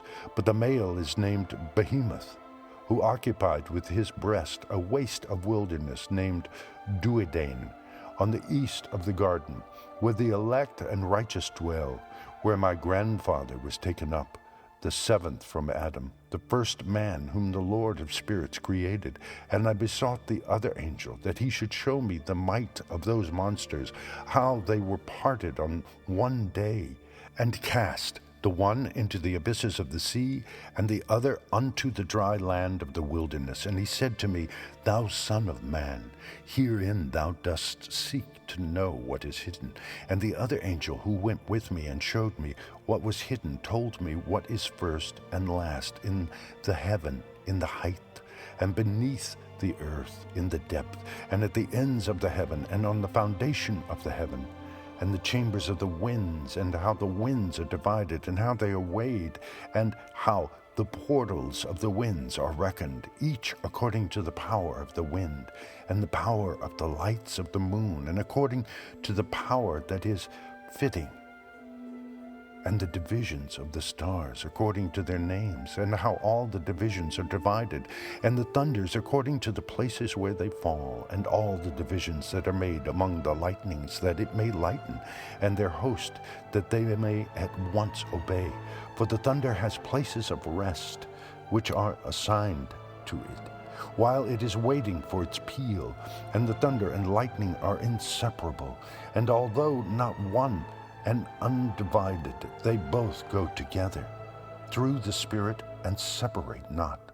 For when the lightning lightens and the thunder utters its voice, and the Spirit enforces a pause during the peal, and divides equally between them, for the treasury of their peals is like the sand, and each one of them as it peals is held in with a bridle, and turned back by the power of the Spirit, and pushed forward according to the many quarters of the earth. And the spirit of the sea is masculine and strong. According to the might of his strength he draws it back with the rain, and in like manner it is driven forward and disperses amid all the mountains of the earth. And the spirit of the hoarfrost is his own angel, and the spirit of the hail is a good angel, and the spirit of the snow has forsaken his chambers on account of his strength. There is a special spirit therein, and that which ascends from it is like smoke, and its name is frost. And the spirit of the mist is not united with them in their chambers, but it has a special chamber, for its course is glorious, both in light and in darkness, and in winter and in summer. And in its chamber is an angel, and the spirit of the dew has its dwelling at the ends of the heaven, and is connected with the chambers of the rain. And its course is in winter and summer, and its clouds and the clouds of the mist are connected, and the one gives to the other. And when the spirit of the rain goes forth from its chamber, the angels come and open the chamber and lead it out. And when it is diffused over the whole earth, it unites with the water on the earth. And whensoever it unites with the water on the earth, for the waters are those who dwell on the earth, for they are nourishment for the earth from the Most High who is in heaven. Therefore there is a measure for the rain, and the angels take it in charge. And these things I saw towards the garden of the righteous. And the angel of peace who was with me said to me, These two monsters, prepared conformably to the greatness of God, shall feed. Chapter 61. Angels go off to measure paradise. The judgment of the righteous by the elect one. The praise of the elect one and of God. And I saw in those days how long cords were given to those angels, and they took to themselves wings and flew, and they went towards the north. And I asked the angel, saying unto him, Why have those angels taken these cords and gone off? And he said unto me, They have gone to measure. And the angel who went with me said unto me, These shall bring the measures of the righteous, and the ropes of the righteous to the righteous, that they may stay themselves on the name of the Lord of spirits forever and ever. The elect shall begin to dwell with the elect, and those are the measures which shall be given to faith, and which shall strengthen righteousness. And these measures shall reveal all the secrets of the depths of the earth. And those who have been destroyed by the desert, and those who have been devoured by the beast, and those who have been devoured by the fish of the sea, that they may return and stay themselves on the day of the elect one. For none shall be destroyed before the Lord of spirits, and none can be destroyed. And all who dwell above in the heaven received a command and power and one voice and one light like unto fire. And that one with their first words they blessed. And they extolled and lauded with wisdom, and they were wise in utterance and in the spirit of life. And the Lord of the spirits placed the elect one on the throne of glory, and he shall judge all the works of the holy above in heaven, and in the balance shall their deeds be weighed. And when he shall lift up his countenance to judge their secret ways according to the word of the name of the Lord of spirits, and their path according to the way of the righteous judgment of the Lord of spirits, then shall they all with one voice speak and bless and glorify and extol and sanctify the name of the Lord of spirits.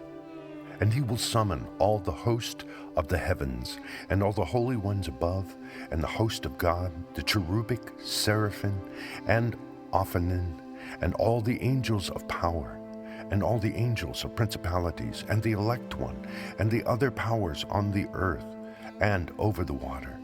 On that day shall raise one voice, and bless and glorify and exalt in the spirit of faith, and in the spirit of wisdom, and in the spirit of patience, and in the spirit of mercy, and in the spirit of judgment and of peace, and in the spirit of goodness.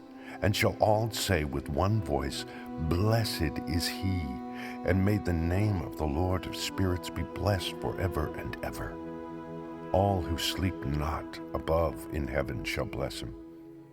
All the holy ones who are in heaven shall bless him, and all the elect who dwell in the garden of life.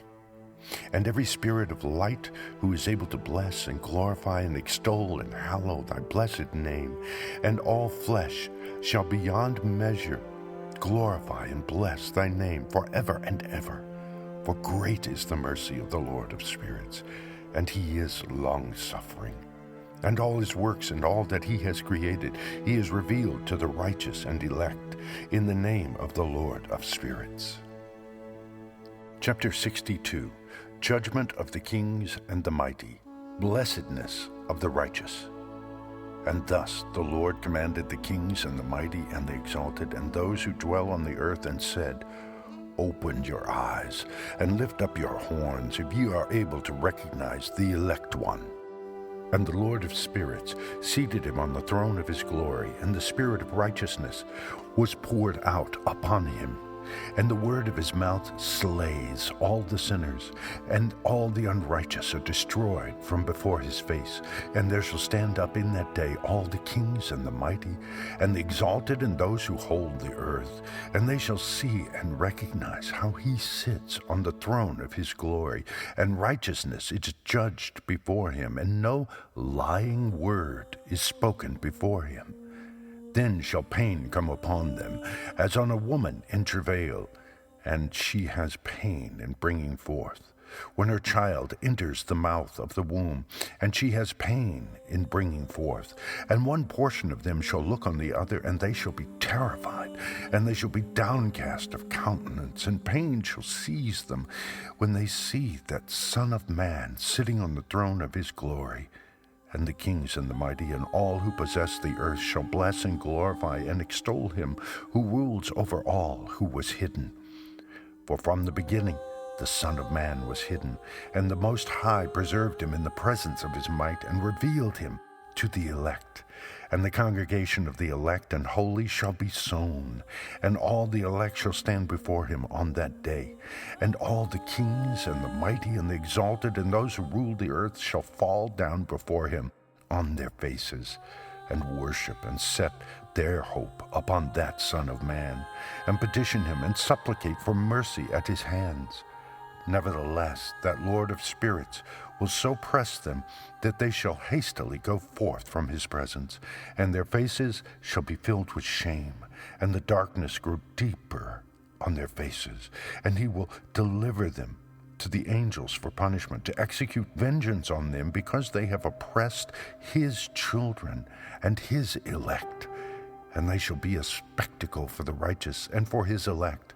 They shall rejoice over them, because the wrath of the Lord of spirits resteth upon them, and his sword is drunk with their blood. And the righteous and elect shall be saved on that day, and they shall never thenceforward see the face of the sinners and unrighteous.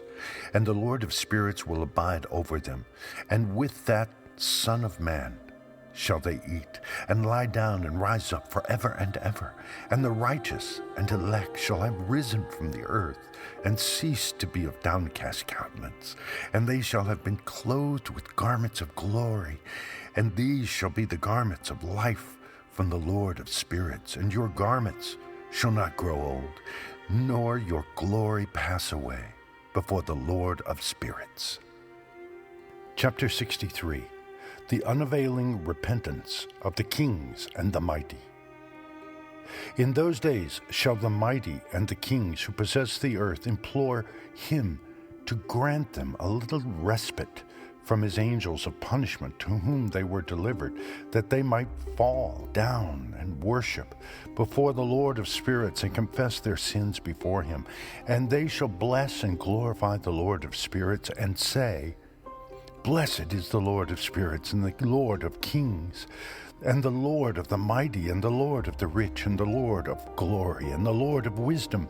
And splendid in every secret thing is thy power from generation to generation, and thy glory forever and ever. Deep are all thy secrets, and innumerable, and thy righteousness is beyond reckoning. We have now learnt that we should glorify and bless the Lord of kings, and him who is king over all kings. And they shall say, Would that we had rest to glorify and give thanks and confess our faith before his glory. And now we long for a little rest, but find it not. We follow hard upon and obtain it not. And light has vanished from before us, and darkness is our dwelling place forever and ever. For we have not believed before him, nor glorified the name of the Lord of spirits, nor glorified our Lord. But our hope was in the scepter of our kingdom, and in our glory. And in the day of our suffering and tribulation he saves us not, and we find no respite for confession. That our Lord is true in all his works, and in his judgments, and his justice, and his judgments have no respect of persons. And we pass away before his face on account of our works, and all our sins are reckoned up in righteousness. Now they shall say unto themselves, Our souls are full of unrighteous gain. But it does not prevent us from descending from the midst thereof into the burden of Sheol. And after that their faces shall be filled with darkness and shame before that Son of Man, and they shall be driven from his presence, and the sword shall abide before his face in their midst. Thus spake the Lord of spirits. This is the ordinance and judgment with respect to the mighty, and the kings, and the exalted, and those who possess the earth before the Lord of spirits. Chapter 64. Vision of the fallen angels in the place of punishment. And other forms I saw hidden in that place. I heard the voice of the angel saying, These are the angels who descended to the earth and revealed what was hidden to the children of men and seduced the children of men into committing sin. Chapter 65. Enoch foretells to Noah the deluge and his own preservation. And in those days Noah saw the earth, that it had sunk down, and its destruction was nigh. And he arose from thence, and went to the ends of the earth, and cried aloud to his grandfather Enoch.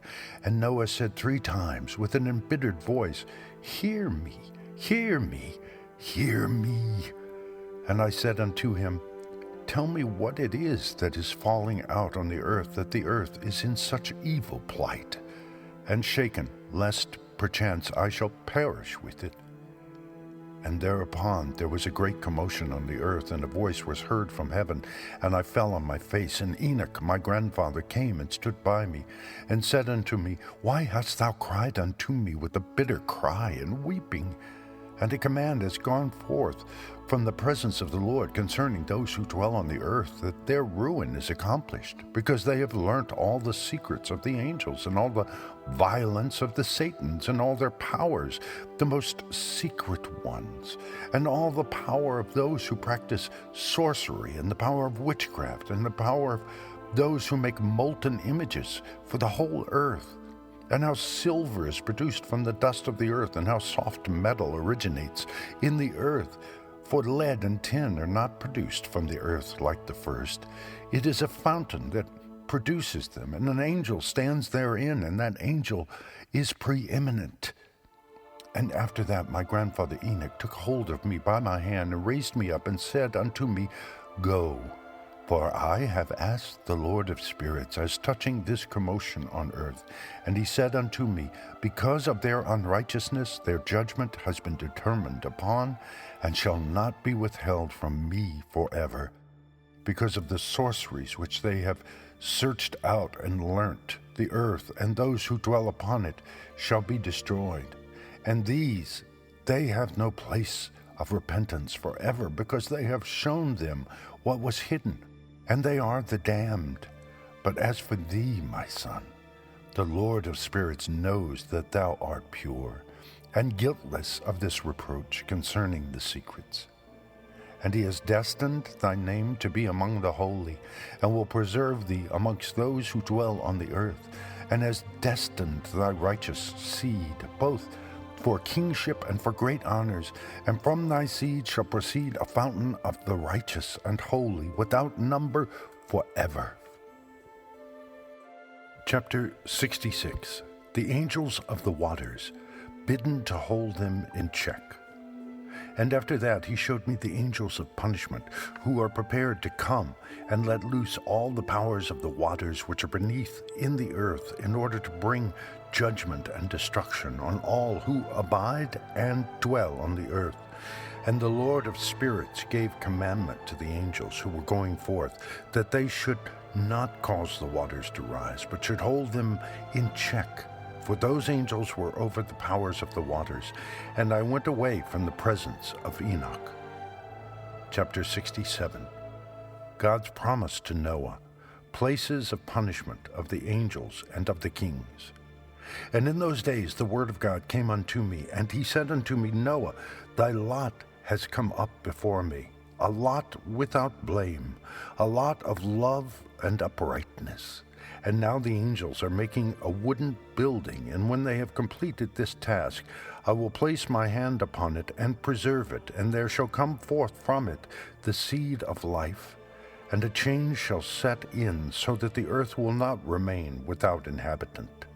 And I will make fast thy seed before me forever and ever, and I will spread abroad those who dwell with thee. It shall not be unfruitful on the face of the earth, but it shall be blessed and multiply on the earth in the name of the Lord. And he will imprison those angels who have shown unrighteousness in that burning valley, which my grandfather Enoch had formerly shown to me in the west, among the mountains of gold and silver and iron and soft metal and tin. And I saw that valley, in which there was a great convulsion, and a convulsion of the waters. And when all this took place, from that fiery molten metal and from the convulsion thereof in that place, there was produced a smell of sulfur, and it was connected with those waters. And that valley of the angels who had led astray mankind burned beneath that land, and through its valleys proceed streams of fire, where these angels are punished, who had led astray those who dwell upon the earth. But those waters shall in those days serve for the kings and the mighty and the exalted, and those who dwell on the earth, for the healing of the body, but for the punishment of the spirit. Now their spirit is full of lust, that they may be punished in their body. For they have denied the Lord of spirits, and see their punishment daily, and yet believe not in his name. And in proportion as the burning of their bodies becomes severe, a corresponding change shall take place in their spirit forever and ever.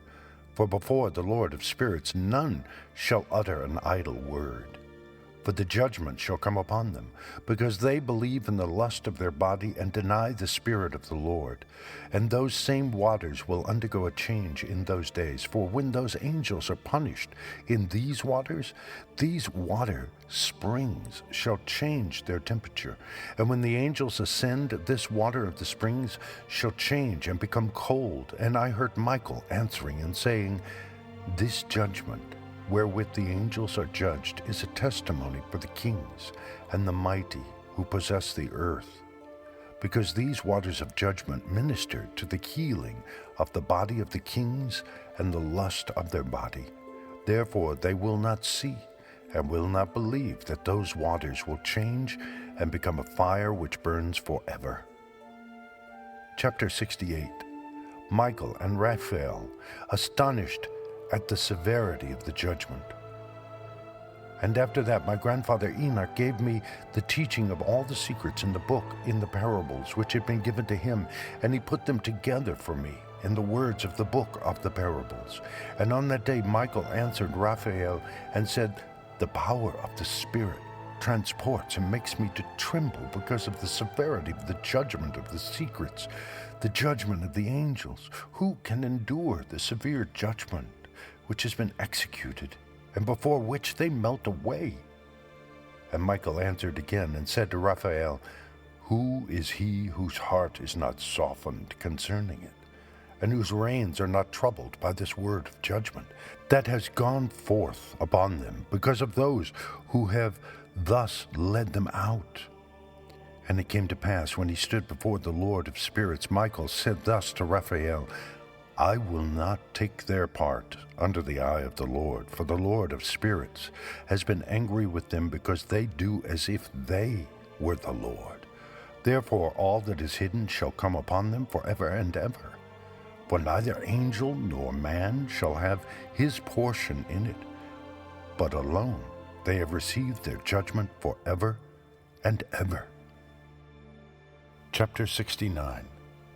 The names and functions of the fallen angels and Satan's, the secret oath. And after this judgment they shall terrify and make them to tremble, because they have shown this to those who dwell on the earth. And behold, the names of those angels, and these are their names. The first of them is Samjaza, the second Artikva, and the third Armin, the fourth Kokobiel, the fifth Turairel, the sixth Rumjal, the seventh Danjal, the eighth Nikail, the ninth Barakel, the 10th Azazel, the 11th Amaros, the 12th Batajal, the 13th Busijal, the 14th Hananiel, the 15th Turiel, and the 16th Simpasiel, the 17th Jetrel, the 18th Tumil, the 19th Turel, the 20th Rumail, the 21st Azazel. And these are the chiefs of their angels, and their names, and their chief ones, over hundreds, and over 50s, and over 10s. The name of the first, Jikon, that is, the one who led astray all the sons of God, and brought them down to the earth, and led them astray through the daughters of men. And the second was named Asbil. He imparted to the holy sons of God evil counsel, and led them astray, so that they defiled their bodies with the daughters of men. And the third was named Gadriel. He it is who showed the children of men all the blows of death.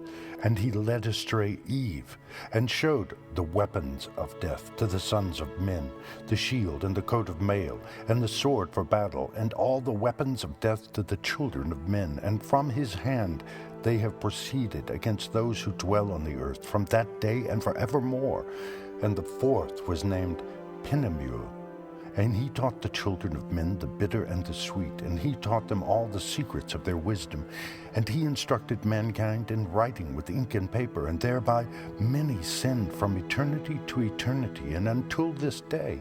For men were not created for such a purpose, to give confirmation to their good faith with pen and ink, For men were created exactly like the angels, to the intent that they should continue pure and righteous, and death, which destroys everything, could not have taken hold of them.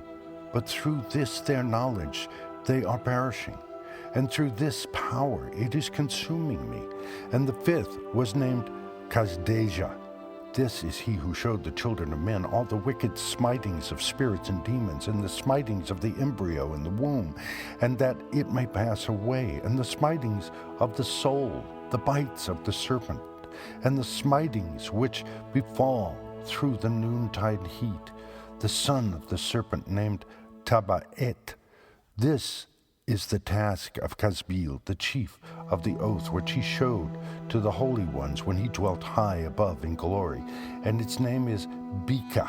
This angel requested Michael to show him the hidden name, that he might enunciate it in the oath, so that those might quake before the name and oath, who revealed all that was in secret to the children of men. And this is the power of this oath, for it is powerful and strong. And he placed this oath, Akai, in the hand of Michael. And these are the secrets of this oath, and they are strong through his oath. And the heaven was suspended before the world was created, and forever. And through it the earth was founded upon the water, and from the secret recesses of the mountains come beautiful waters from the creation of the world, and unto eternity. And through that oath the sea was created, and its foundation he set for it, the sand against the time of its anger, and it dare not pass beyond from the creation of the world unto eternity. And through that oath are the depths made fast, and abide, and stir not from their place from eternity to eternity. And through that oath the sun and moon complete their course, and deviate not from their ordinance from eternity to eternity. And through that oath the stars complete their course, and he calls them by their names, and they answer him from eternity to eternity. And in like manner the spirits of the water and of the winds and of all zephyrs and their paths from all the quarters of the winds, and there are preserved the voices of the thunder and the light of the lightnings, and there are preserved the chambers of the hail, and the chambers of the hoarfrost, and the chambers of the mist, and the chambers of the rain and the dew. And all these believe and give thanks before the Lord of spirits, and glorify him with all their power. And their food is in every act of thanksgiving. They thank and glorify and extol the name of the Lord of spirits forever and ever. And this oath is mighty over them, and through it they are preserved, and their paths are preserved, and their course is not destroyed. And there was great joy amongst them, and they blessed and glorified and extolled, because the name of that Son of Man had been revealed unto them. And he sat on the throne of his glory, and the sum of judgment was given unto the Son of Man. And he caused the sinners to pass away and be destroyed from off the face of the earth, and those who have led the world astray. With chains shall they be bound, and in their assemblage place of destruction shall they be imprisoned, and all their works vanish from the face of the earth. And from henceforth there shall be nothing corruptible, for that Son of Man has appeared, and has seated himself on the throne of his glory, and all evil shall pass away before his face, and the word of that Son of Man shall go forth and be strong before the Lord of spirits. This is the third parable of Enoch. Chapter 70, the final translation of Enoch. And it came to pass after this that his name during his lifetime was raised aloft to that Son of Man, and to the Lord of spirits from amongst those who dwell on the earth. And he was raised aloft on the chariots of the Spirit, and his name vanished among them. And from that day I was no longer numbered amongst them. And he set me between the two winds, between the north and the west, where the angels took the cords to measure for me the place for the elect and righteous. And there I saw the first fathers and the righteous, who from the beginning dwell in that place. Chapter 71. Two earlier visions of Enoch. And it came to pass after this that my spirit was translated, and it ascended into the heavens, and I saw the holy sons of God, They were stepping on flames of fire. Their garments were white, and their raiment, and their faces shone like snow. And I saw two streams of fire, and the light of that fire shone like hyacinth. And I fell on my face before the Lord of Spirits. And the angel, Michael, one of the archangels, seized me by my right hand and lifted me up and led me forth into all the secrets. And he showed me all the secrets of righteousness. And he showed me all the secrets of the ends of the heaven, and all the chambers of all the stars, and all the luminaries, whence they proceed before the face of the holy ones. And he translated my spirit into the heaven of heavens, and I saw there, as it were, a structure built of crystals, and between those crystals tongues of living fire. And my spirit saw the girdle which girt that house of fire, and on its four sides were streams full of living fire, and they girt that house. And round about were seraphim, cherubic, and ophanim. And these are they who sleep not, and guard the throne of his glory. And I saw angels who could not be counted, 1,000 thousands, and 10,000 times 10,000, encircling that house.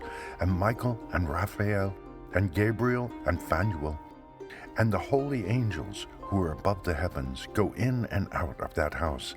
And they came forth from that house, and Michael, and Gabriel, Raphael, and Phanuel, and many holy angels without number, and with them the head of days, his head white and pure as wool, and his raiment indescribable. And I fell on my face, and my whole body became relaxed, and my spirit was transfigured. And I cried with a loud voice, with the spirit of power, and blessed, and glorified, and extolled. And these blessings which went forth out of my mouth were well-pleasing before that head of days. And that head of days came with Michael, and Gabriel, and Raphael, and Phanuel, thousands and 10,000s of angels without number. Lost passage wherein the Son of Man was described as accompanying the head of days. And Enoch asked one of the angels, as in 46:3, concerning the Son of Man, as to who he was. And he, i.e. the angel, came to me and greeted me with his voice, and he said unto me, This is the Son of Man, who is born unto righteousness, and righteousness abides over him, and the righteousness of the head of days forsakes him not. And he said unto me, He proclaims unto thee peace in the name of the world to come, for from hence has proceeded peace since the creation of the world, and so shall it be unto thee forever and forever and ever. And all shall walk in his ways, since righteousness never forsaketh him. With him will be their dwelling places, and with him their heritage. And they shall not be separated from him forever and ever and ever. And so there shall be length of days with that Son of Man, and the righteous shall have peace and an upright way, in the name of the Lord of Spirits, forever and ever. We appreciate you being here. Please subscribe to our channel. It's free and it will help you not miss our videos when we post new ones. Section 3, Chapters 72 through 82, the Book of the Heavenly Luminaries. Chapter 72, the Sun. The book of the courses of the luminaries of the heaven, the relations of each according to their classes, their dominion and their seasons, according to their names and places of origin, and according to their months, which Uriel, the holy angel, who was with me, who is their guide, showed me. And he showed me all their laws exactly as they are, and how it is with regard to all the years of the world, and unto eternity, till the new creation is accomplished, which dureth till eternity. And this is the first law of the luminaries. The luminary, the sun, has its rising in the eastern portals of the heaven, and its setting in the western portals of the heaven. And I saw 6 portals in which the sun rises, and 6 portals in which the sun sets, and the moon rises and sets in these portals, and the leaders of the stars, and those whom they lead, 6 in the east and 6 in the west, and all following each other in accurately corresponding order. Also many windows to the right and left of these portals. And first there goes forth the great luminary, named the sun, and his circumference is like the circumference of the heaven, and he is quite filled with illuminating and heating fire. The chariot on which he ascends, the wind drives. Then the sun goes down from the heaven and returns through the north in order to reach the east, and is so guided that he comes to the appropriate, literally that portal, and shines in the face of the heaven. In this way he rises in the first month in the great portal, which is the 4th, those 6 portals in the cast. And in that 4th portal from which the sun rises, in the first month are 12 window openings, from which proceed a flame when they are opened in their season. When the sun rises in the heaven, he comes forth through that 4th portal 30 mornings in succession, and sets accurately in the 4th portal in the west of the heaven. And during this period the day becomes daily longer, and the night nightly shorter, to the 30th morning. On that day the day is longer than the night by a 9th part, and the day amounts exactly to 10 parts, and the night to 8 parts. And the sun rises from that 4th portal, and sets in the 4th, and returns to the 5th portal of the east 30 mornings, and rises from it, and sets in the 5th portal. And then the day becomes longer by 2 parts, and amounts to 11 parts, and the night becomes shorter, and amounts to 7 parts. And it returns to the east, and enters into the 6th portal, and rises and sets in the 6th portal 31 mornings on account of its sign. On that day the day becomes longer than the night, and the day becomes double the night, and the day becomes 12 parts, and the night is shortened and becomes 6 parts, and the sun mounts up to make the day shorter and the night longer. And the sun returns to the east, and enters into the 6th portal, and rises from it, and sets 30 mornings. And when 30 mornings are accomplished, the day decreases by exactly 1 part, and becomes 11 parts, and the night 7. And the sun goes forth from that 6th portal in the west, and goes to the east, and rises in the 5th portal for 30 mornings, and sets in the west again in the 5th western portal. On that day the day decreases by 2 parts, and amounts to 10 parts, and the night to 8 parts. And the sun goes forth from that 5th portal, and sets in the 5th portal of the west, and rises in the 4th portal for 31 mornings on account of its sign, and sets in the west. On that day the day is equalized with the night, and becomes of equal length, and the night amounts to 9 parts, and the day to 9 parts. And the sun rises from that portal, and sets in the west, and returns to the east, and rises 30 mornings in the 3rd portal, and sets in the west in the 3rd portal. And on that day the night becomes longer than the day, and night becomes longer than night, and day shorter than day, till the 30th morning. And the night amounts exactly to 10 parts, and the day to 8 parts. And the sun rises from that 3rd portal, and sets in the 3rd portal in the west, and returns to the east, and for 30 mornings rises in the 2nd portal in the east, and in like manner sets in the 2nd portal in the west of the heaven.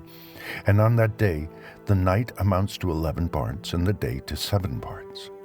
And the sun rises on that day from the 2nd portal, and sets in the west in the 2nd portal, and returns to the east into the 1st portal for 31 mornings, and sets in the 1st portal in the west of the heaven. And on that day the night becomes longer, and amounts to the double of the day, and the night amounts exactly to 12 parts, and the day to 6. And the sun has therewith traversed the divisions of his orbit, and turns again on those divisions of his orbit, and enters that portal 30 mornings, and sets also in the west, opposite to it. And on that night has the night decreased in length by a 9th part, and the night has become 11 parts, and the day 7 parts.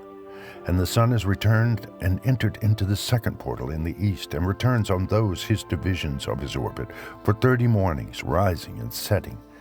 And on that day the night decreases in length, and the night amounts to 10 parts, and the day to 8.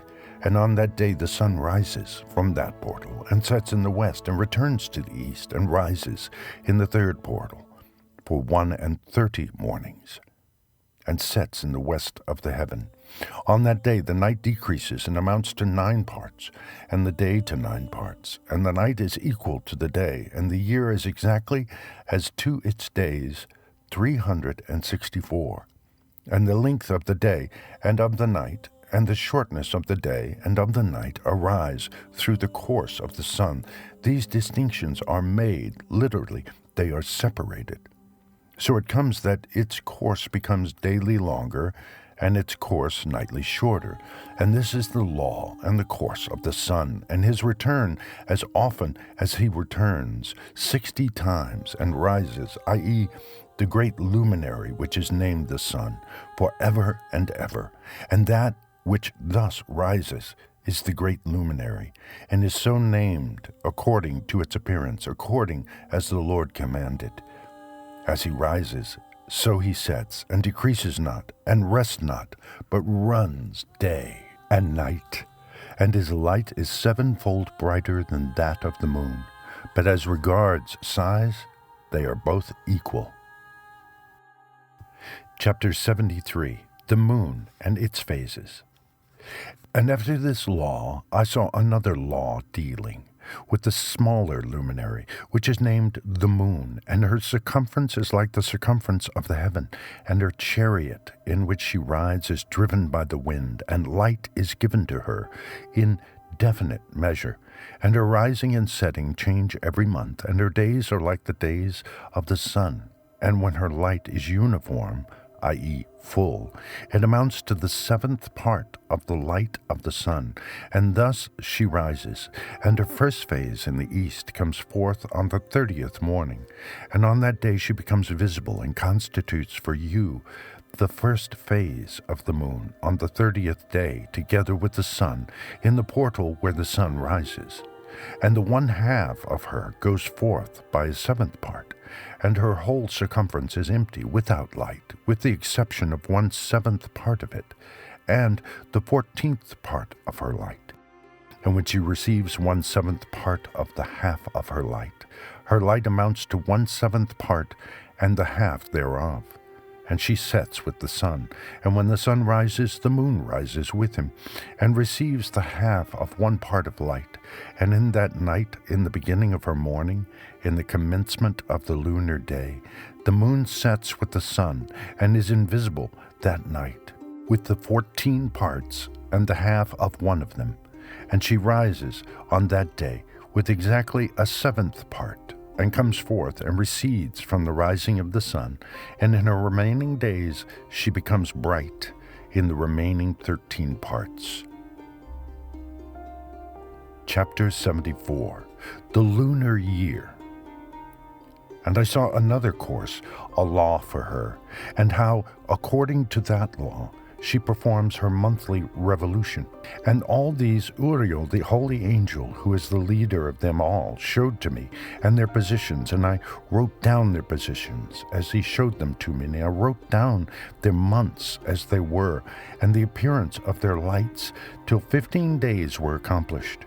In single 7th parts she accomplishes all her light in the east, and in single 7th parts accomplishes all her darkness in the west, and in certain months she alters her settings, and in certain months she pursues her own peculiar course. In 2 months the moon sets with the sun in those 2 middle portals, the 3rd and the 4th. She goes forth for 7 days, and turns about and returns again through the portal where the sun rises, and accomplishes all her light. And she recedes from the sun, and in 8 days enters the 6th portal, from which the sun goes forth. And when the sun goes forth from the 4th portal, she goes forth 7 days, until she goes forth from the 5th, and turns back again in 7 days into the 4th portal, and accomplishes all her light. And she recedes and enters into the 1st portal in 8 days. And she returns again in 7 days into the fourth portal from which the sun goes forth. Thus I saw their position, how the moon rose and the sun set in those days. And if 5 years are added together, the sun has an overplus of 30 days, and all the days which accrue to it for one of those 5 years, when they are full, amount to 364 days. And the overplus of the sun and of the stars amounts to 6 days. In 5 years, 6 days every year come to 30 days. And the moon falls behind the sun and stars to the number of 30 days.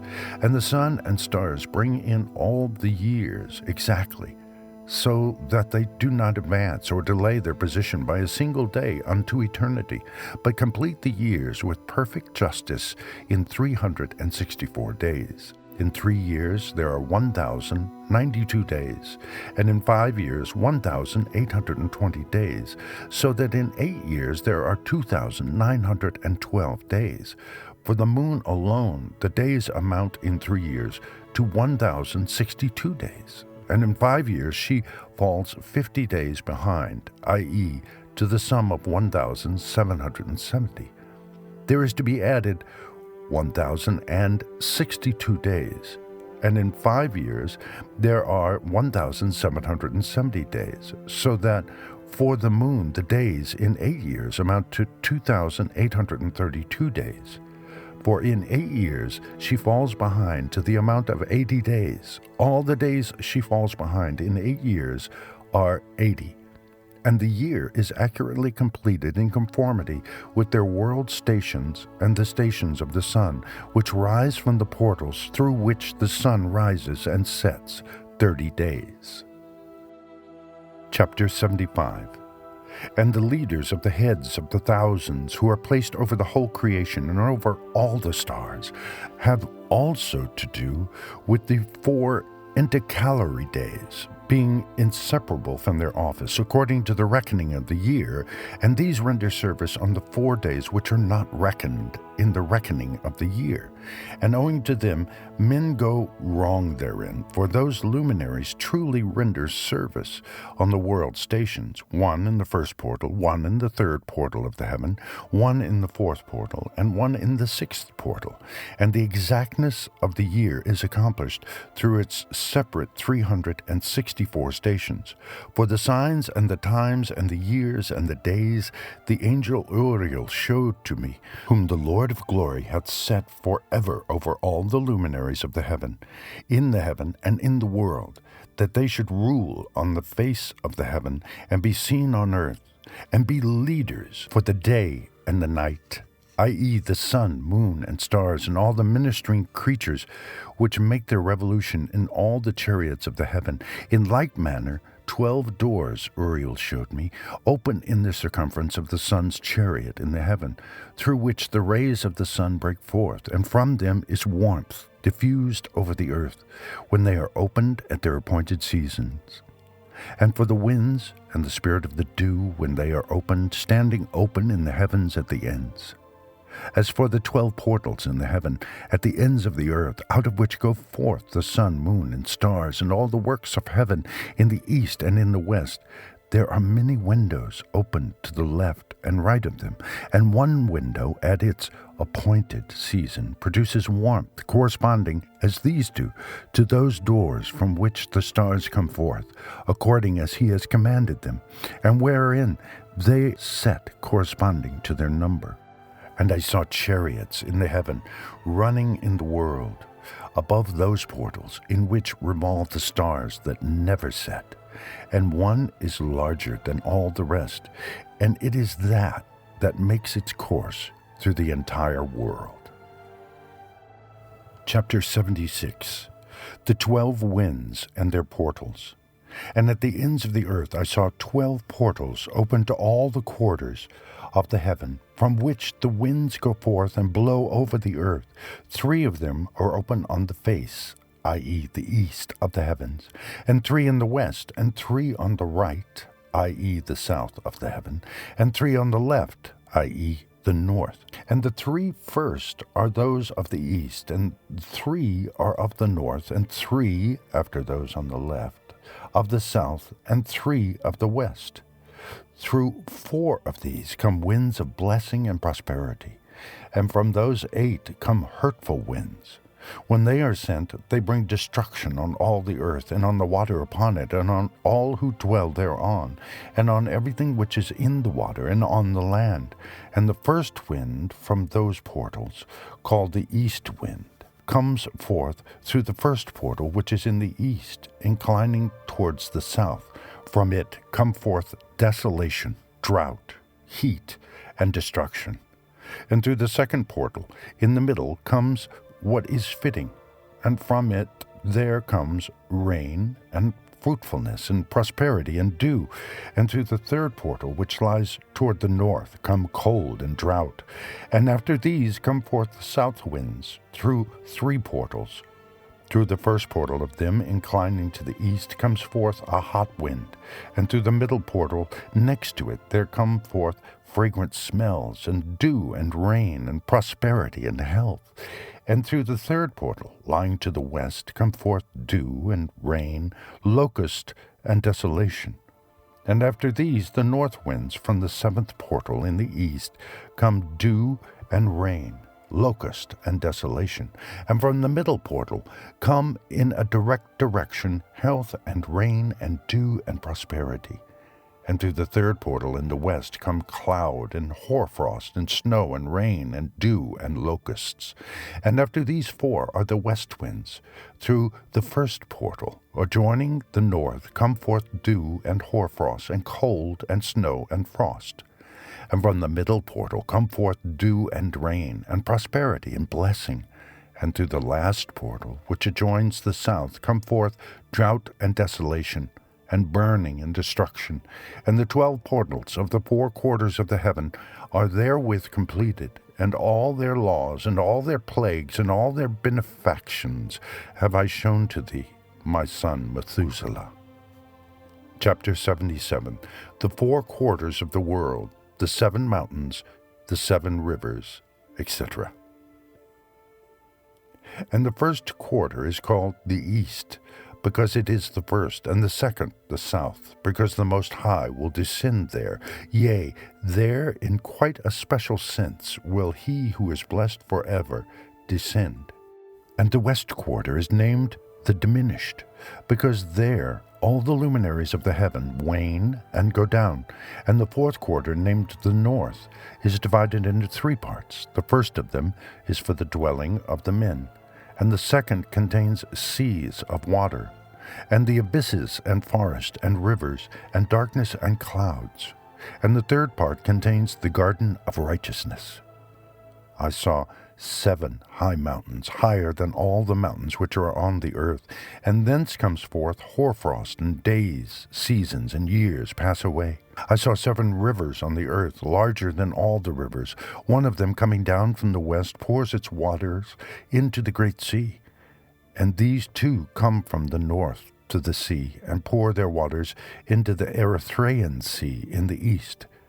And the remaining 4 come forth on the side of the north to their own sea, 2 of them to the Erythraean Sea, and 2 into the great sea, and discharge themselves there. And some say, into the desert. 7 great islands I saw in the sea, and in the mainland, 2 in the mainland, and 5 in the great sea. Chapter 78. The sun and moon, the waxing and waning of the moon. And the names of the sun are the following: the first, Orjares, and the second, Thomas. And the moon has 4 names. The first name is Osonja, the second, Ebla, the third, Benez, and the fourth, Ira. These are the 2 great luminaries. Their circumference is like the circumference of the heaven, and the size of the circumference of both is alike. In the circumference of the sun there are 7 portions of light which are added to it, more than to the moon, and in definite measures it is transferred till the 7th portion of the sun is exhausted, and they set and enter the portals of the west, and make their revolution by the north. and come forth through the eastern portals on the face of the heaven. And when the moon rises, 1/14th part appears in the heaven. The light becomes full in her. On the 14th day she accomplishes her light, and 15 parts of light are transferred to her till the 15th day, when her light is accomplished, according to the sign of the year, and she becomes 15 parts. And the moon grows by the addition of 14th parts, and in her waning the moon decreases on the first day to 14 parts of her light, on the second to the 13 parts of light, on the third to 12, and on the fourth to 11, on the fifth to 10, on the sixth to 9, on the seventh to 8, on the 8th to 7, on the 9th to 6, and on the 10th to 5, and on the 11th to 4, and on the 12th to 3, on the 13th to 2, and on the 14th to the half of a seventh. And all her remaining light disappears wholly on the 15th. And in certain months the month has 29 days, and once 28. And Uriel showed me another law, when light is transferred to the moon, and on which side it is transferred to her by the sun. During all the period during which the moon is growing in her light, she is transferring it to herself when opposite to the sun. During 14 days, her light is accomplished in the heaven, and when she is illuminated throughout, her light is accomplished full in the heaven. And on the first day she is called the new moon, for on that day the light rises upon her. She becomes full moon exactly on the day when the sun sets in the west, and from the east she rises at night, and the moon shines the whole night through, till the sun rises over against her, and the moon is seen over against the sun. On the side whence the light of the moon comes forth, there again she wanes till all the light vanishes, and all the days of the month are at an end, and her circumference is empty, void of light. And 3 months she makes of 30 days. And at her time she makes 3 months of 29 days each, in which she accomplishes her waning in the first period of time, and in the first portal for 177 days. And in the time of her going out she appears for 3 months of 30 days each, and for 3 months she appears of 29 each. At night she appears like a man for 20 days each time, and by day she appears like the heaven, and there is nothing else in her save her light. Chapters 79 through 80. Recapitulation of several of the laws. Chapter 79. And now, my son, I have shown thee everything, and the law of all the stars of the heaven is completed. And he showed me all the laws of these for every day, and for every season of bearing rule, and for every year, and for its going forth, and for the order prescribed to it every month and every week, and the waning of the moon which takes place in the 6th portal. For in this 6th portal her light is accomplished, and after that there is the beginning of the waning, and the waning which takes place in the 1st portal in its season, till 177 days are accomplished, reckoned according to weeks, 25 weeks and 2 days. She falls behind the sun, and the order of the stars exactly 5 days in the course of one period. And when this place which thou seest has been traversed, such is the picture and sketch of every luminary which Uriel the archangel, who is their leader, showed unto me. Chapter 80. And in those days the angel Uriel answered and said to me, Behold, I have shown thee everything, Enoch, and I have revealed everything to thee, that thou shouldst see this sun and this moon, and the leaders of the stars of the heaven, and all those who turn them, their tasks and times and departures. Perversion of nature and the heavenly bodies due to the sin of men. And in the days of the sinners the years shall be shortened, and their seed shall be tardy on their lands and fields, and all things on the earth shall alter, and shall not appear in their time, and the rain shall be kept back, and the heaven shall withhold it. And in those times the fruits of the earth shall be backward, and shall not grow in their time, and the fruits of the trees shall be withheld in their time, and the moon shall alter her order, and not appear at her time. And in those days the sun shall be seen, and he shall journey in the evening on the extremity of the great chariot in the west, and shall shine more brightly than accords with the order of light. And many chiefs of the stars shall transgress the order prescribed, and these shall alter their orbits and task, and not appear at the seasons prescribed to them. And the whole order of the stars shall be concealed from the sinners, and the thoughts of those on the earth shall err concerning them, and they shall be altered from all their ways. Yea, they shall err and take them to be gods, and evil shall be multiplied upon them, and punishment shall come upon them, so as to destroy all. Chapter 81. The Heavenly Tablets and the Mission of Enoch.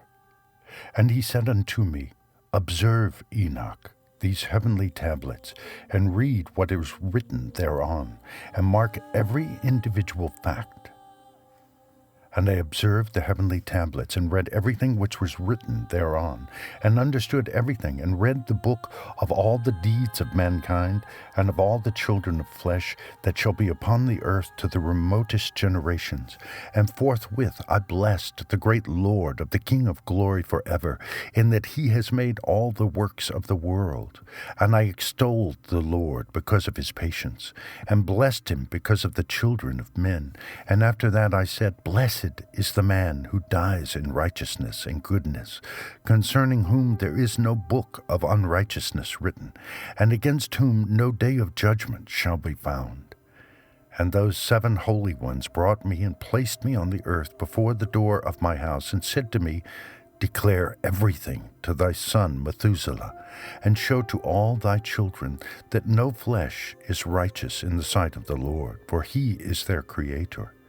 1 year we will leave thee with thy son, till thou givest thy last commands, that thou mayest teach thy children, and record it for them, and testify to all thy children, and in the 2nd year they shall take thee from their midst. Let thy heart be strong, for the good shall announce righteousness to the good. The righteous with the righteous shall rejoice, and shall offer congratulation to one another.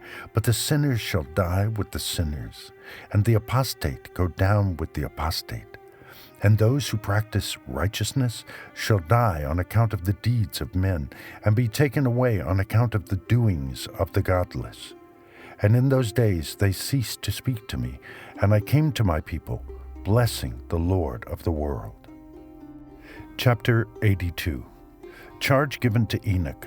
The 4 intercalary days, the stars which lead the seasons and the months. And now, my son, Methuselah, all these things I am recounting to thee and writing down for thee, and I have revealed to thee everything, and given thee books concerning all these. So preserve, my son Methuselah, the books from thy father's hand, and see that thou deliver them to the generations of the world. I have given wisdom to thee, and to thy children, and thy children that shall be to thee, that they may give it to their children for generations, this wisdom, namely, that passes their thought. And those who understand it shall not sleep, but shall listen with the ear, that they may learn this wisdom, and it shall please those that eat thereof better than good food.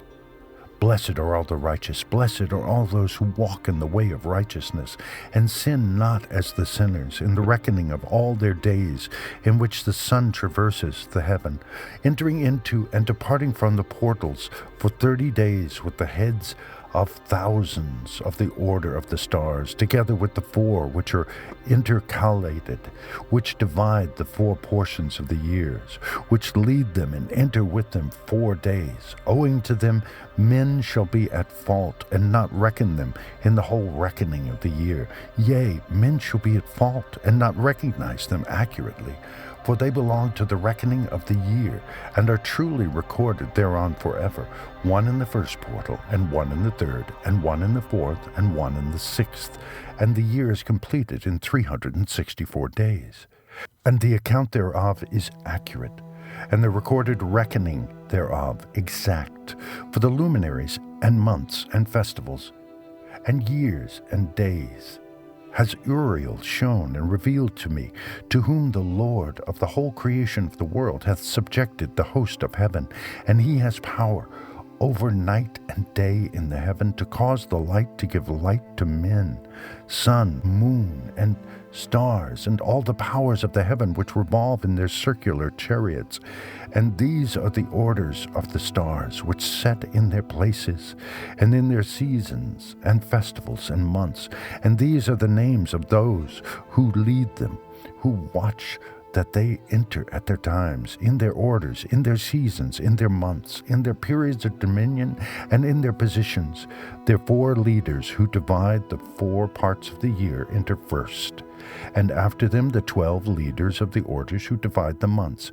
And for the 360 days there are heads over thousands who divide the days, and for the 4 intercalary days there are the leaders which sunder the 4 parts of the year. And these heads over thousands are intercalated between leader and leader, each behind a station, but their leaders make the division. And these are the names of the leaders who divide the 4 parts of the year, which are ordained: Milkiel, Melech, and Melajal, and Narel. And the names of those who lead them: Adnaral, and Ijursanel, and Elomil. These 3 follow the leaders of the orders, and there is one that follows the 3 leaders of the orders, which follow those leaders of stations that divide the 4 parts of the year. In the beginning of the year, Melchijal rises first and rules, who is named Tamaini, and son, and all the days of his dominion, whilst he bears rule, are 91 days. And these are the signs of the days, which are to be seen on the earth in the days of his dominion: sweat and heat and calms. And all the trees bear fruit, and leaves are produced on all the trees, and the harvest of wheat and the rose flowers, and all the flowers which come forth in the field. But the trees of the winter season become withered. And these are the names of the leaders which are under them: Berkail, Zelebseel, and another who is added, a head of thousands, called Hilu Jasaph. And the days of the dominion of this leader are at an end. The next leader after him is Hel Emelech, whom one names the shining sun. And all the days of his light are 91 days. And these are the signs of his days on the earth: glowing heat and dryness. And the trees ripen their fruits, and produce all their fruits ripe and ready. And the sheep pair and become pregnant, and all the fruits of the earth are gathered in, and everything that is in the fields, and the winepress. These things take place in the days of his dominion. These are the names and the orders and the leaders of those heads of thousands: Gida Ijal, Keel, and Heel. And the name of the head of 1,000, which is added to them, Asphael. And the days of his dominion are at an end. We appreciate you being here. Please subscribe to our channel. It's free and it will help you not miss our videos when we post new ones. Section 4, Chapters 83 through 90, The Dream Visions. Chapters 83 through 84, First Dream, Vision on the Deluge. Chapter 83. And now, my son Methuselah, I will show thee all my visions which I have seen, recounting them before thee. 2 visions I saw before I took a wife, and the one was quite unlike the other. The first when I was learning to write, the second before I took thy mother, when I saw a terrible vision, and regarding them I prayed to the Lord. I had laid me down in the house of my grandfather, Mahalalel, when I saw in a vision how the heaven collapsed and was borne off and fell to the earth.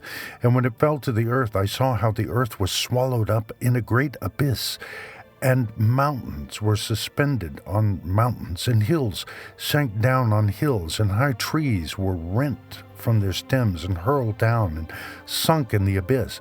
And thereupon a word fell into my mouth, and I lifted up my voice to cry aloud and said, "The earth is destroyed."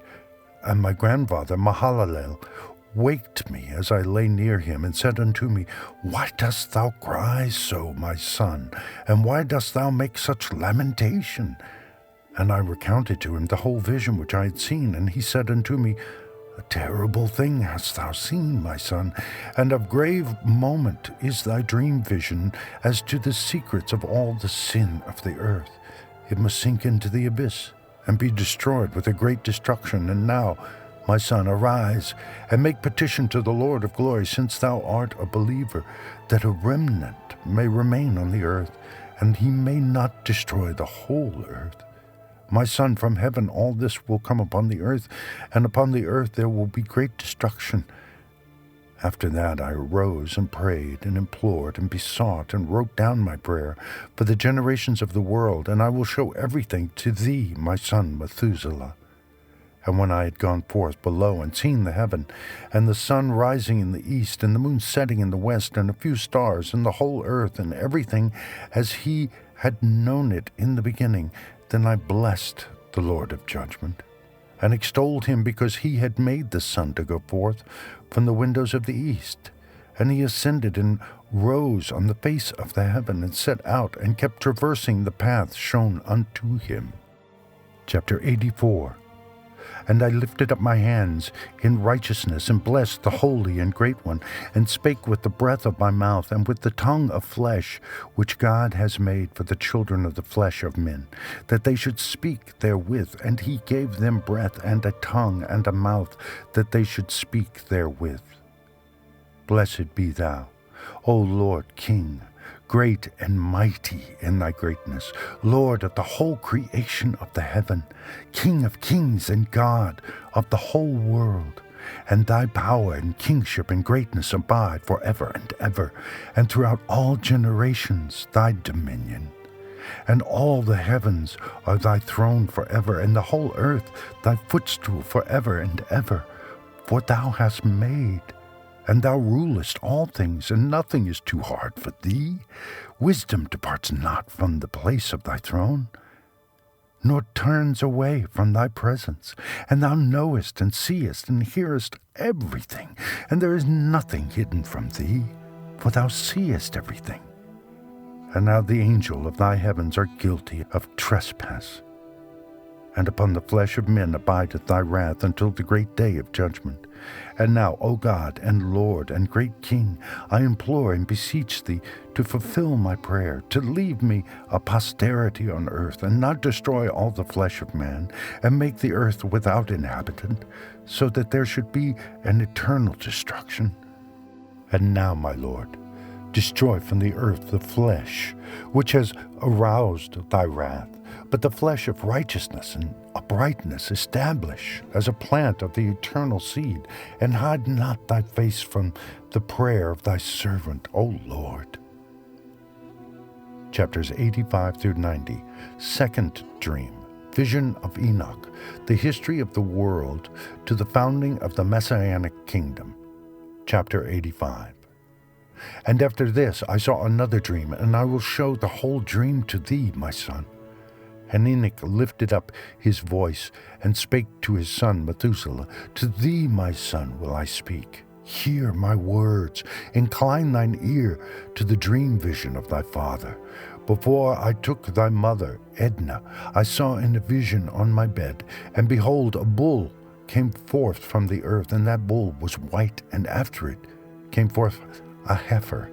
And along with this latter came forth two bulls, one of them black and the other red. And that black bull gored the red one, and pursued him over the earth, and thereupon I could no longer see that red bull. But that black bull grew, and that heifer went with him.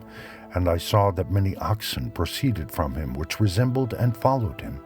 And that cow, that first one, went from the presence of that first bull in order to seek that red one, but found him not, and lamented with a great lamentation over him, and sought him. And I looked till that first bull came to her, and quieted her. and from that time onward she cried no more.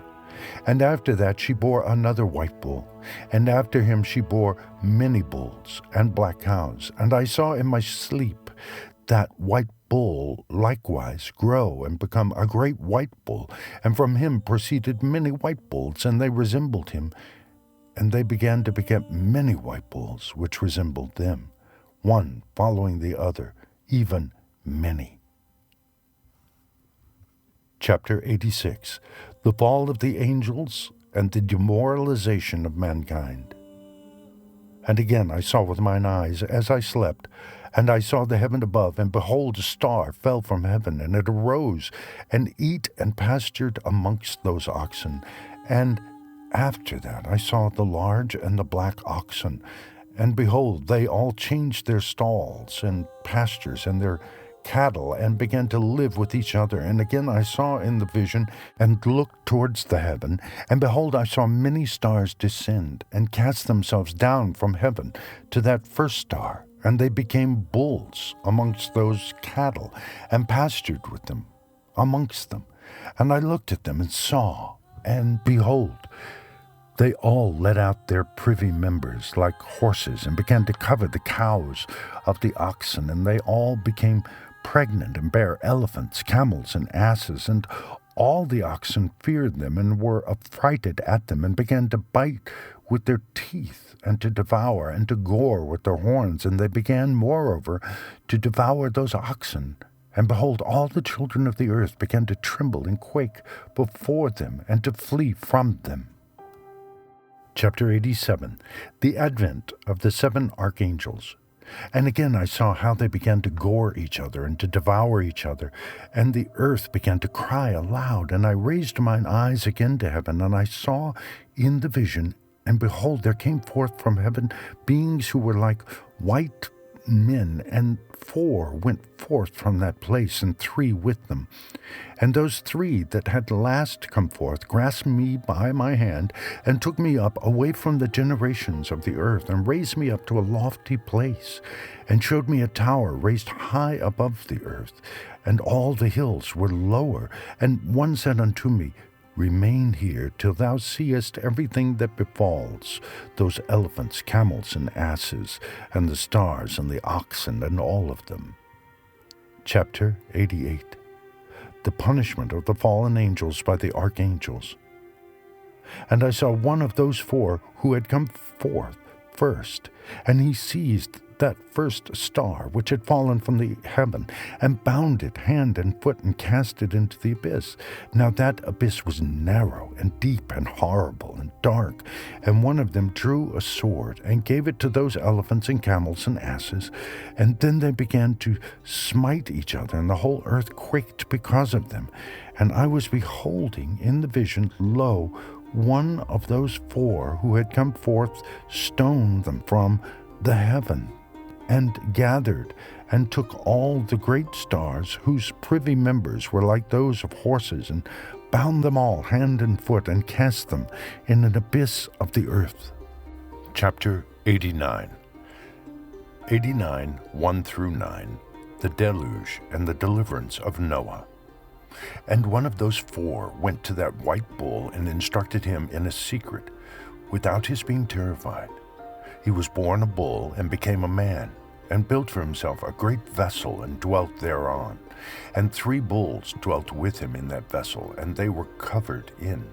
And again I raised mine eyes towards heaven, and saw a lofty roof, with 7 watered torrents thereon, and those torrents flowed with much water into an enclosure. And I saw again, and behold, fountains were opened on the surface of that great enclosure, and that water began to swell and rise upon the surface. And I saw that enclosure till all its surface was covered with water. And the water, the darkness, and the mist increased upon it. And as I looked at the height of that water had risen above the height of that enclosure, and was streaming over that enclosure, and it stood upon the earth. And all the cattle of that enclosure were gathered together until I saw how they sank and were swallowed up and perished in that water. But that vessel floated on the water, while all the oxen, elephants, and camels and asses sank to the bottom with all the animals, so that I could no longer see them, and they were not able to escape, but perished and sank into the depths. And again I saw in the vision, till those water torrents were removed from that high roof, and the chasms of the earth were leveled up, and other abysses were opened. Then the water began to run down into these, till the earth became visible. But that vessel settled on the earth, and the darkness retired, and light appeared. But that white bull, which had become a man, came out of that vessel, and the 3 bulls with him. And one of those 3 was white like that bull, and one of them was red as blood, and one black. And that white bull departed from them. 89, 10 through 27, from the death of Noah to the Exodus.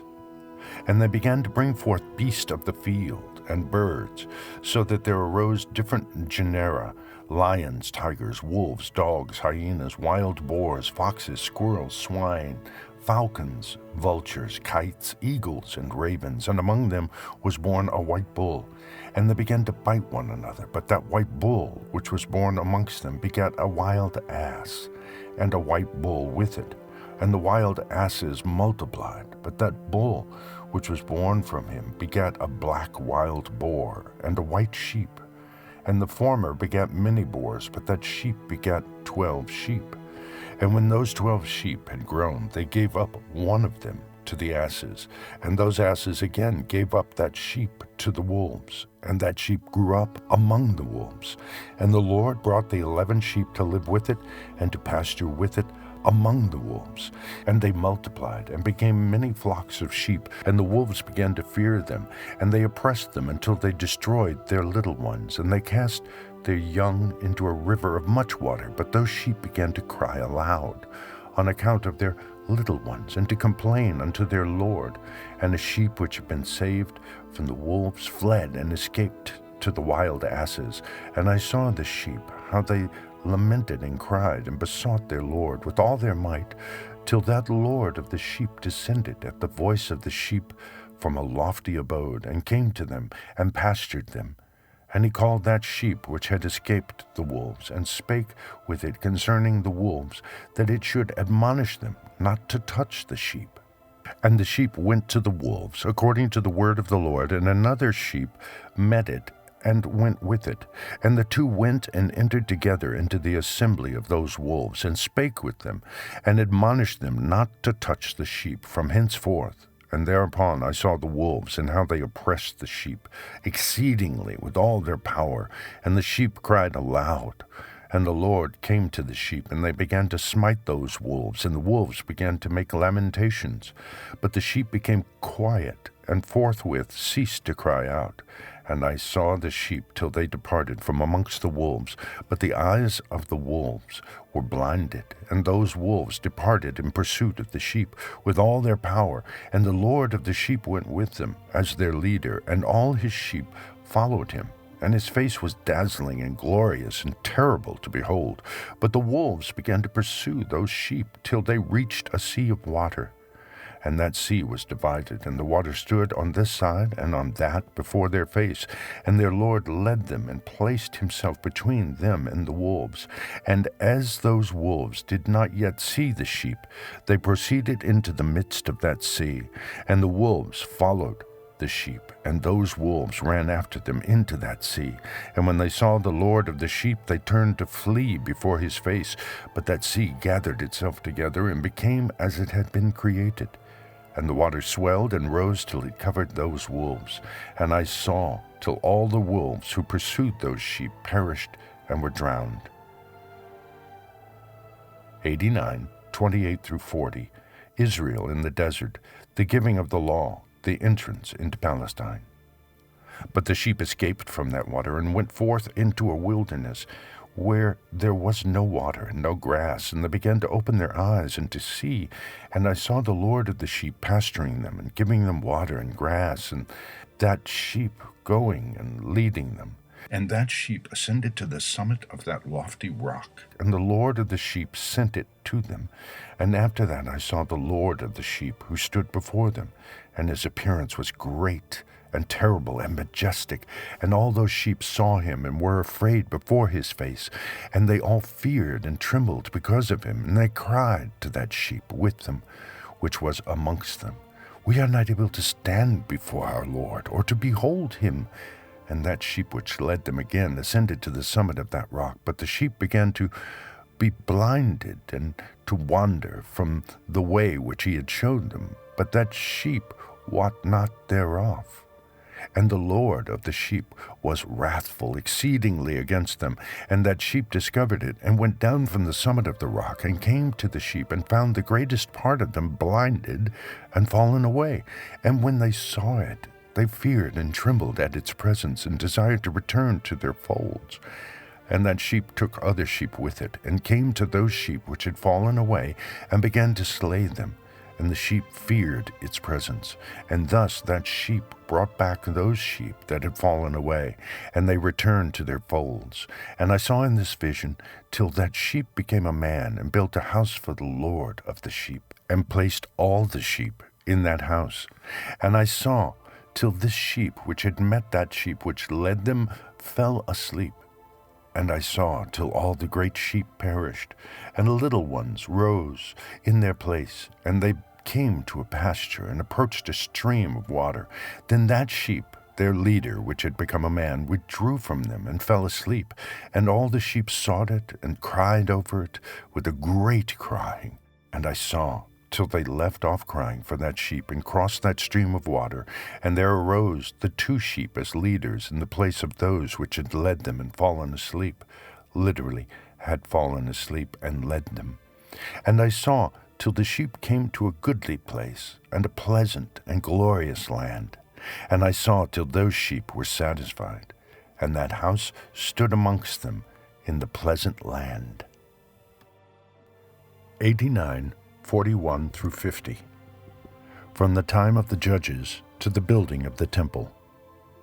And sometimes their eyes were opened, and sometimes blinded, till another sheep arose and led them and brought them all back, and their eyes were opened. And the dogs and the foxes and the wild boars began to devour those sheep, till the Lord of the sheep raised up another sheep, a ram, from their midst, which led them. And that ram began to butt on either side those dogs, foxes, and wild boars, till he had destroyed them all. And that sheep whose eyes were opened saw that ram, which was amongst the sheep, till it forsook its glory, and began to butt those sheep, and trampled upon them, and behaved itself unseemly. And the Lord of the sheep sent the lamb to another lamb, and raised it to being a ram and leader of the sheep, instead of that ram which had forsaken its glory. And it went to it, and spake to it alone, and raised it to being a ram, and made it the prince and leader of the sheep, and made it the prince and leader of the sheep. But during all these things those dogs oppressed the sheep, and the first ram pursued that second ram. And that second ram arose and fled before it, and I saw till those dogs pulled down the first ram. And that second ram arose and led the little sheep, and those sheep grew and multiplied. But all the dogs and foxes and wild boars feared and fled before it. And that ram butted and killed the wild beast. And those wild beasts had no longer any power among the sheep, and robbed them no more of aught. And that ram begat many sheep, and fell asleep. And a little sheep became ram in its stead, and became prince and leader of those sheep. And that house became great and broad, and it was built for those sheep. And a tower lofty and great was built on the house for the Lord of the sheep. And that house was low, but the tower was elevated and lofty. And the Lord of the sheep stood on that tower, and they offered a full table before him. 89:51 through 67. The two kingdoms of Israel and Judah to the destruction of Jerusalem. And again I saw those sheep, that they again erred, and went many ways, and forsook that their house. And the Lord of the sheep called some from amongst the sheep, and sent them to the sheep.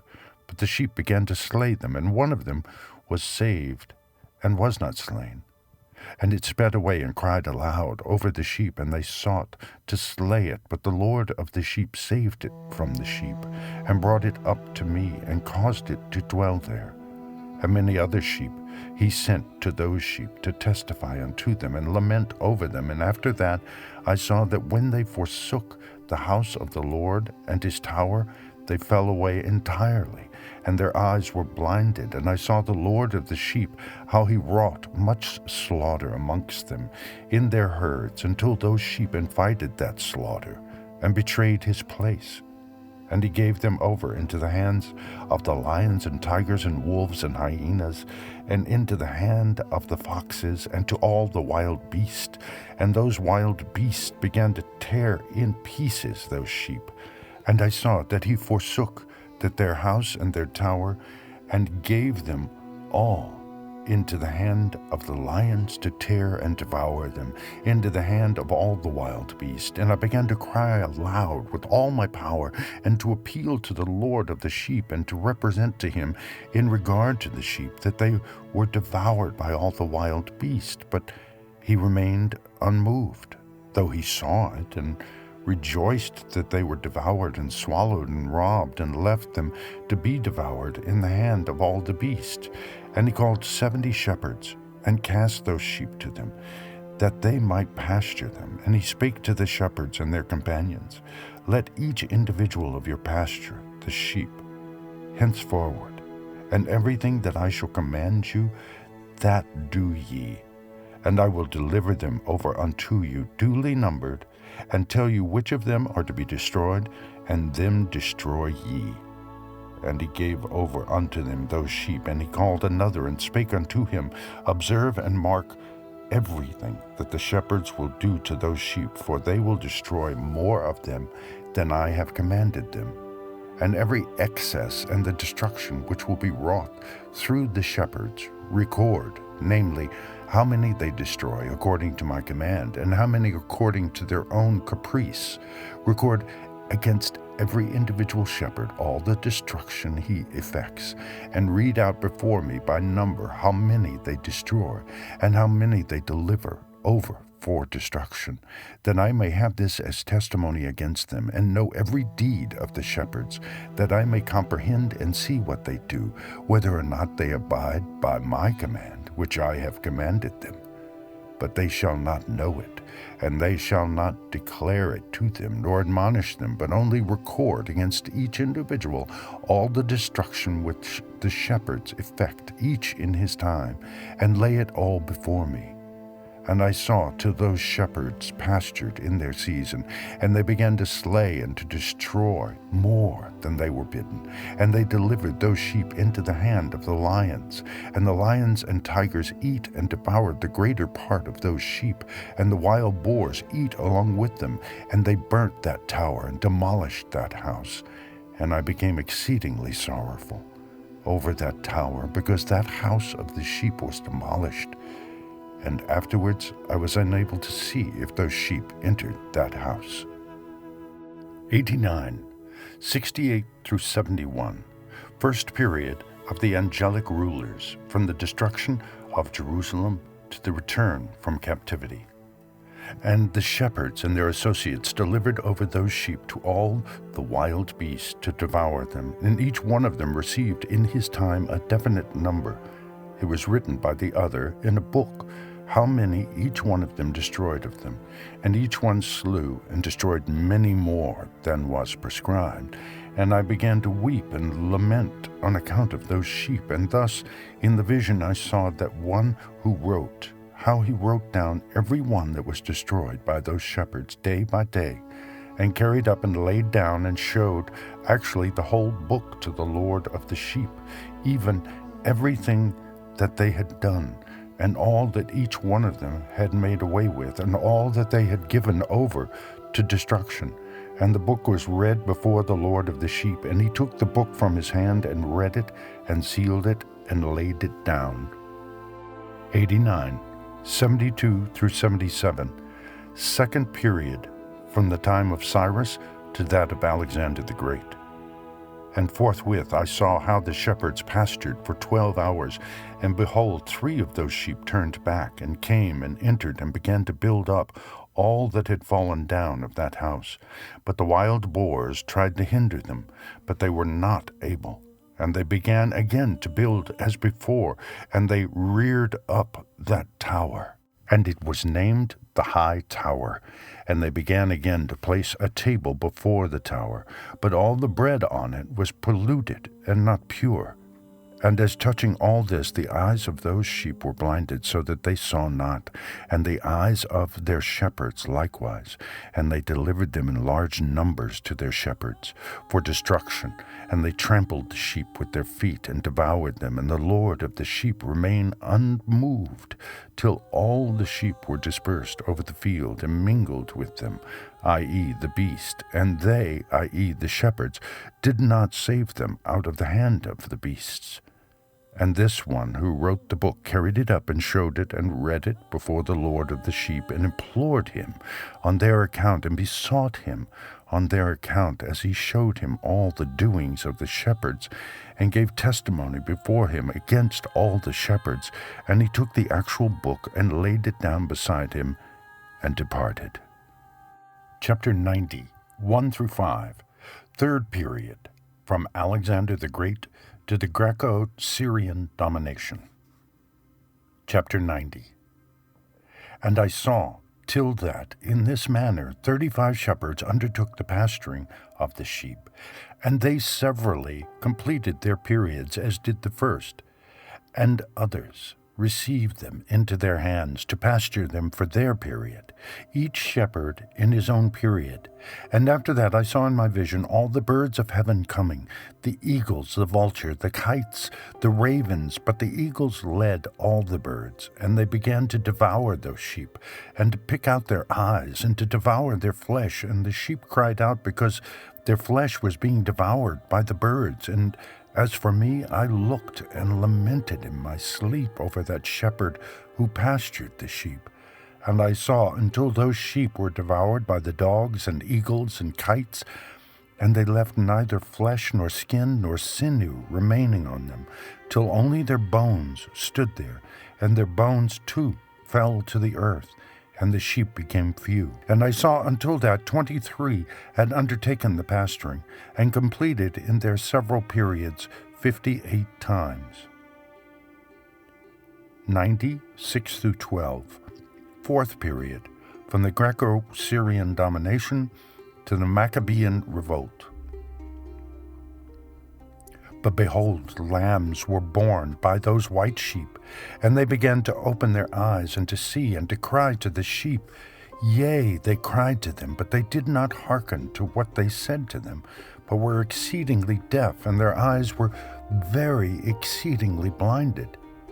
And I saw in the vision how the ravens flew upon those lambs, and took one of those lambs, and dashed the sheep in pieces, and devoured them. And I saw till horns grew upon those lambs, and the ravens cast down their horns. And I saw till there sprouted a great horn of one of those sheep, and their eyes were opened. And it looked at them, and their eyes opened, and it cried to the sheep, and the rams saw it, and all ran to it. And notwithstanding all this, those eagles and vultures and ravens and kites still kept tearing the sheep, and swooping down upon them, and devouring them. Still the sheep remained silent, but the rams lamented and cried out. And those ravens fought and battled with it, and sought to lay low its horn, but they had no power over it. 90, 13-19, the last assault of the Gentiles on the Jews, where verses 13-15 and 16-18 are doublets. And I saw till the shepherds and eagles and those vultures and kites came, and they cried to the ravens that they should break the horn of that ram. And they battled and fought with it, and it battled with them, and cried that its help might come. And I saw till that man who wrote down the names of the shepherds, and carried up into the presence of the Lord of the sheep, came and helped it, and showed it everything he had come down for the help of that ram. And I saw till the Lord of the sheep came unto them in wrath, and all who saw him fled, and they fell into his shadow from before his face. All the eagles and vultures and ravens and kites were gathered together, and there came with them all the sheep of the field. Yea, they all came together and helped each other to break that horn of the ram. And I saw that man who wrote the book according to the command of the Lord, till he opened that book concerning the destruction which those 12 last shepherds had wrought, and showed that they had destroyed much more than their predecessors before the Lord of the sheep. And I saw till the Lord of the sheep came unto them, and took in his hand the staff of his wrath, and smote the earth. And the earth clave asunder, and all the beasts and all the birds of the heaven fell from among those sheep, and were swallowed up in the earth, and it covered them. And I saw till a great sword was given to the sheep, and the sheep proceeded against all the beasts of the field to slay them, and all the beasts and the birds of the heaven fled before their face. 90, 20 through 27. Judgment of the fallen angels, the shepherds, and the apostates. And I saw till the throne was erected in the pleasant land, and the Lord of the sheep sat himself thereon, and the other took the sealed books, and opened those books before the Lord of the sheep. And the Lord called those men, the 7 first white ones, and commanded that they should bring before him, beginning with the first star which led the way, all the stars whose privy members were like those of horses, and they brought them all before him.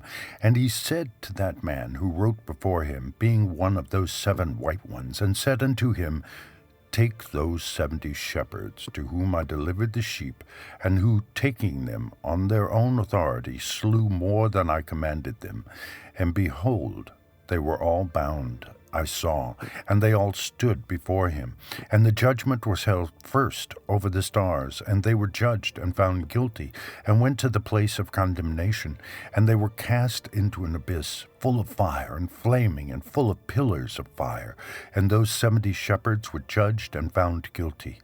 And they were cast into that fiery abyss. And I saw at that time how a like abyss was opened in the midst of the earth, full of fire. And they brought those blinded sheep, and they were all judged and found guilty, and cast into this fiery abyss, and they burned. Now this abyss was to the right of that house, and I saw those sheep burning, and their bones burning. 90, 28 through 42. The New Jerusalem, the conversion of the surviving Gentiles, the resurrection of the righteous, the Messiah. Enoch awakes and weeps. And I stood up to see till they folded up that old house, and carried off all the pillars, and all the beams and ornaments of the house were at the same time folded up with it. And they carried it off, and laid it in a place in the south of the land. And I saw till the Lord of sheep brought a new house, greater and loftier than that first, and set it up in the place of the first, which had been folded up. And all its pillars were new, and its ornaments were new and larger than those of the first, the old one which he had taken away, and all the sheep were within it. And I saw all the sheep which had been left, and all the beasts on the earth, and all the birds of the heaven, falling down and doing homage to those sheep, and making petition to, and obeying them in everything. And thereafter those 3 who were clothed in white, and had seized me by my hand, who had taken me up before, and the hand of that ram also seizing hold of me, they took me up and set me down in the midst of those sheep before the judgment took place. And those sheep were all white, and their wool was abundant and clean, and all that had been destroyed and dispersed, and all the beasts of the field and all the birds of the heaven assembled in that house, and the Lord of the sheep rejoiced with great joy, because they were all good, and had returned to his house. And I saw till they laid down that sword, which had been given to the sheep, and they brought it back into the house. And it was sealed before the presence of the Lord, and all the sheep were invited into that house, but it held them not. And the eyes of them all were opened, and they saw the good, and there was not one among them that did not see. And I saw that house was large and broad and very full, and I saw that a white bull was born with large horns, and all the beasts of the field and all the birds of the air feared him and made petition to him all the time. And I saw till all their generations were transformed, and they all became white bulls. And the first among them became a lamb, and that lamb became a great animal and had great black horns on its head, and the Lord of the sheep rejoiced over it and over all the oxen. And I slept in their midst, and I awoke and saw everything. This is the vision which I saw while I slept. And I awoke and blessed the Lord of righteousness and gave him glory. Then I wept with a great weeping, and my tears stayed not till I could no longer endure it. When I saw, they flowed on account of what I had seen. For everything shall come and be fulfilled, and all the deeds of men in their order were shown to me. On that night I remembered the first dream, and because of it I wept and was troubled, because I had seen that vision. Section 5, chapters 91 through 104, i.e., 92, 91, 1 through 10, 18 through 19, 93, 1 through 10, 91, 12 through 17, 94 through 104. A book of exhortation and promised blessing for the righteous, and of malediction and woe for the sinners. Chapter 91, 1 through 10, 18 through 19. Enoch's admonition to his children. Chapter 91. And now, my son Methuselah, call to me all thy brothers, and gather together to me all the sons of thy mother. For the word calls me, and the Spirit is poured out upon me, that I may show you everything that shall befall you forever. And thereupon Methuselah went and summoned to him all his brothers, and assembled his relatives. And he spake unto all the children of righteousness, and said, Hear ye, sons of Enoch, all the words of your father, and hearken aright to the voice of my mouth. For I exhort you, and say unto you, beloved, love uprightness, and walk therein, and draw not nigh to uprightness with a double heart, and associate not with those of a double heart. But walk in righteousness, my sons, and it shall guide you on good paths, and righteousness shall be your companion. For I know that violence must increase on the earth, and a great chastisement be executed on the earth, and all unrighteousness come to an end. Yea, it shall be cut off from its roots, and its whole structure be destroyed. And unrighteousness shall again be consummated on the earth, and all the deeds of unrighteousness and of violence and transgression shall prevail in a twofold degree. And when sin and unrighteousness and blasphemy and violence and all kinds of deeds increase, and apostasy and transgression and uncleanness increase, a great chastisement shall come from heaven upon all these, and the Holy Lord will come forth with wrath and chastisement to execute judgment on earth. In those days violence shall be cut off from its roots, and the roots of unrighteousness together with deceit, and they shall be destroyed from under heaven. And all the idols of the heathens shall be abandoned, and the temples burned with fire, and they shall remove them from the whole earth. And they, i.e., the heathen, shall be cast into the judgment of fire, and shall perish in wrath and in grievous judgment forever. And the righteous shall arise from their sleep, and wisdom shall arise and be given unto them. And after that the roots of unrighteousness shall be cut off, and the sinners shall be destroyed by the sword, shall be cut off from the blasphemers in every place, and those who plan violence and those who commit blasphemy shall perish by the sword. And now I tell you, my sons, and show you the paths of righteousness and the paths of violence. Yea, I will show them to you again, that ye may know what will come to pass. And now hearken unto me, my sons, and walk in the paths of righteousness, and walk not in the paths of violence. For all who walk in the paths of unrighteousness shall perish forever. Chapter 92, 91, 1 through 10, 18 through 19. Enoch's Book of Admonition for His Children. Chapter 92. The book written by Enoch. Enoch indeed wrote this complete doctrine of wisdom, which is praised of all men and a judge of all the earth. For all my children who shall dwell on the earth, and for the future generations who shall observe uprightness and peace. Let not your spirit be troubled on account of the times, for the Holy and Great One has appointed days for all things, and the Righteous One shall arise from sleep, shall arise and walk in the paths of righteousness, and all his path and conversation shall be in eternal goodness and grace. He will be gracious to the righteous, and give him eternal uprightness, and he will give him power, so that he shall be endowed with goodness and righteousness, and he shall walk in eternal light, and sin shall perish in darkness forever, and shall no more be seen from that day forevermore. Chapter 93, 91, 12 through 17. The Apocalypse of Weeks. Chapter 93. And after that Enoch both gave and began to recount from the books. And Enoch said, concerning the children of righteousness, and concerning the elect of the world, and concerning the plant of uprightness, I will speak these things. Yea, I, Enoch, will declare them unto you, my sons, according to that which appeared to me in the heavenly vision, and which I have known through the word of the holy angels, and have learnt from the heavenly tablets. And Enoch began to recount from the books, and said, I was born the 7th in the first week, while judgment and righteousness still endured. And after me there shall arise in the 2nd week great wickedness, and deceit shall have sprung up, and in it there shall be the first end.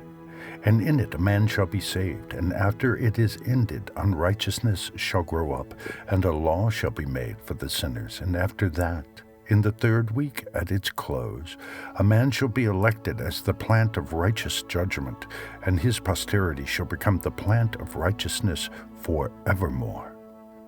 And after that, in the 4th week at its close, visions of the holy and righteous shall be seen, and a law for all generations, and an enclosure shall be made for them. And after that, in the 5th week at its close, the house of glory and dominion shall be built forever. And after that, in the 6th week, all who live in it shall be blinded, and the hearts of all of them shall godlessly forsake wisdom. And in it a man shall ascend, and at its close the house of dominion shall be burnt with fire, and the whole race of the chosen root shall be dispersed. And after that, in the 7th week, shall an apostate generation arise, and many shall be its deeds, and all its deeds shall be apostate. And at its close shall be elected, the elect righteous of the eternal plant of righteousness, to receive 7-fold instructions concerning all his creation. For who is there of all the children of men that is able to hear the voice of the Holy One without being troubled? And who can think his thoughts? And who is there that can behold all the works of heaven? And how should there be one who could behold the heaven? And who is there that could understand the things of heaven, and see a soul or a spirit, and could tell thereof, or ascend and see all their ends, and think them, or do like them? And who is there of all men that could know what is the breadth and the length of the earth, and to whom has been shown the measure of all of them? Or is there anyone who could discern the length of the heaven, and how great is its height, and upon what it is founded, and how great is the number of the stars, and where all the luminaries rest? Chapter 91, 12 through 17, the last 3 weeks. Chapter 91. And after that there shall be another, the 8th week, that of righteousness, and a sword shall be given to it, that a righteous judgment may be executed on the oppressors, and sinners shall be delivered into the hands of the righteous. And at its close they shall acquire houses through their righteousness, and a house shall be built for the great King in glory forevermore, and all mankind shall look to the path of uprightness. And after that, in the 9th week, the righteous judgment shall be revealed to the whole world, and all the works of the godless shall vanish from all the earth, and the world shall be written down for destruction. And after this, in the 10th week, in the 7th part, there shall be the great eternal judgment, in which he will execute vengeance amongst the angels. And the first heaven shall depart and pass away, and a new heaven shall appear. And all the powers of the heavens shall give sevenfold light. And after that there will be many weeks, without number forever, and all shall be in goodness and righteousness, and sin shall no more be mentioned forever. Chapter 94, 1-5, Admonitions to the Righteous. Chapter 94. And now I say unto you, my sons, love righteousness, and walk therein, for the paths of righteousness are worthy of acceptation. But the paths of unrighteousness shall suddenly be destroyed and vanish. And to certain men of a generation shall the paths of violence and of death be revealed, and they shall hold themselves afar from them, and shall not follow them. And now I say unto you, the righteous, walk not in the paths of wickedness, nor in the paths of death, and draw not nigh to them, lest ye be destroyed. But seek and choose for yourself righteousness and an elect life, and walk in the paths of peace, and ye shall live and prosper. And hold fast my words in the thoughts of your hearts, and suffer them not to be effaced from your hearts. For I know that sinners will tempt men to evilly entreat wisdom, so that no place may be found for her, and no manner of temptation may minish. Chapter 94, 6-11, Woes for the sinners. Woe to those who build unrighteousness and oppression, and lay deceit as a foundation, for they shall be suddenly overthrown, and they shall have no peace. Woe to those who build their houses with sin. From all their foundations shall they be overthrown, and by the sword shall they fall. And those who acquire gold and silver in judgment suddenly shall perish. Woe to you, ye rich, for ye have trusted in your riches, and from your riches shall ye depart. Because ye have not remembered the Most High in the days of your riches, ye have committed blasphemy and unrighteousness, and have become ready for the day of slaughter, and the day of darkness, and the day of the great judgment. Thus I speak and declare unto you, he who hath created you will overthrow you, and for your fall there shall be no compassion, and your Creator will rejoice at your destruction. And your righteous ones in those days shall be a reproach to the sinners and the godless. Chapter 95. Enoch's grief, fresh woes against the sinners. Oh, that mine eyes were a cloud of waters, that I might weep over you, and pour down my tears as a cloud of waters, that so I might rest from my trouble of heart. Who has permitted you to practice reproaches and wickedness, and so judgment shall overtake you, sinners? Fear not the sinners, ye righteous, for again will the Lord deliver them into your hands, that ye may execute judgment upon them according to your desires. Woe to you who fulminate anathemas, which cannot be reversed. Healing shall therefore be far from you because of your sins. Woe to you who requite your neighbor with evil, for ye shall be requited according to your works. Woe to you, lying witnesses, and to those who weigh out injustice, for suddenly shall ye perish. Woe to you, sinners, for ye persecute the righteous, for ye shall be delivered up and persecuted because of injustice, and heavy shall its yoke be upon you. Chapter 96. Grounds of hopefulness for the righteous, woes for the wicked. Be hopeful, ye righteous, for suddenly shall the sinners perish before you, and ye shall have lordship over them according to your desires. And in the day of the tribulation of the sinners, your children shall mount and rise as eagles, and higher than the vultures will be your nest. And ye shall ascend and enter the crevices of the earth, and the clefts of the rock forever, as conies before the unrighteous, and the sirens shall sigh because of you and weep. Wherefore fear not, ye that have suffered, for healing shall be your portion, and a bright light shall enlighten you, and the voice of rest ye shall hear from heaven. Woe unto you, ye sinners, for your riches make you appear like the righteous, but your hearts convict you of being sinners. And this fact shall be a testimony against you for a memorial of your evil deeds.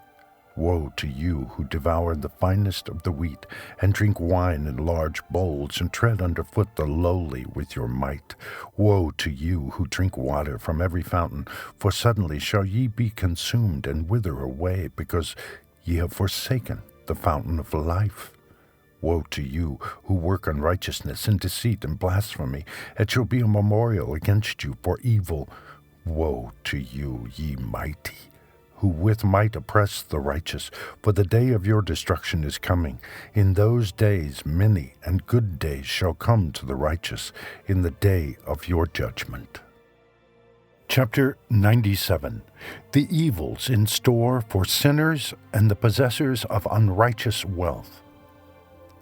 Believe, ye righteous, that the sinners will become a shame, and perish in the day of unrighteousness. Be it known unto you, ye sinners, that the Most High is mindful of your destruction, and the angels of heaven rejoice over your destruction.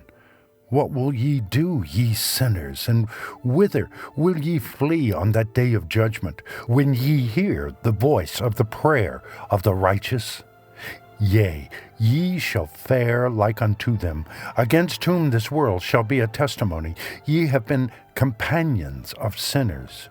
And in those days the prayer of the righteous shall reach unto the Lord, and for you the days of your judgment shall come, and all the words of your unrighteousness shall be read out before the great Holy One, and your faces shall be covered with shame, and he will reject every work which is grounded on unrighteousness.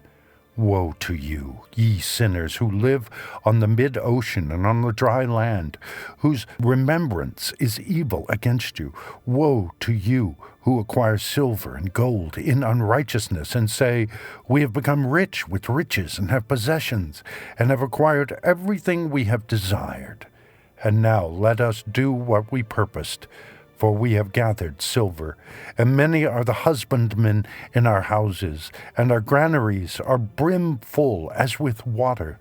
Yea, and like water your lies shall flow away, for your riches shall not abide, but speedily ascend from you.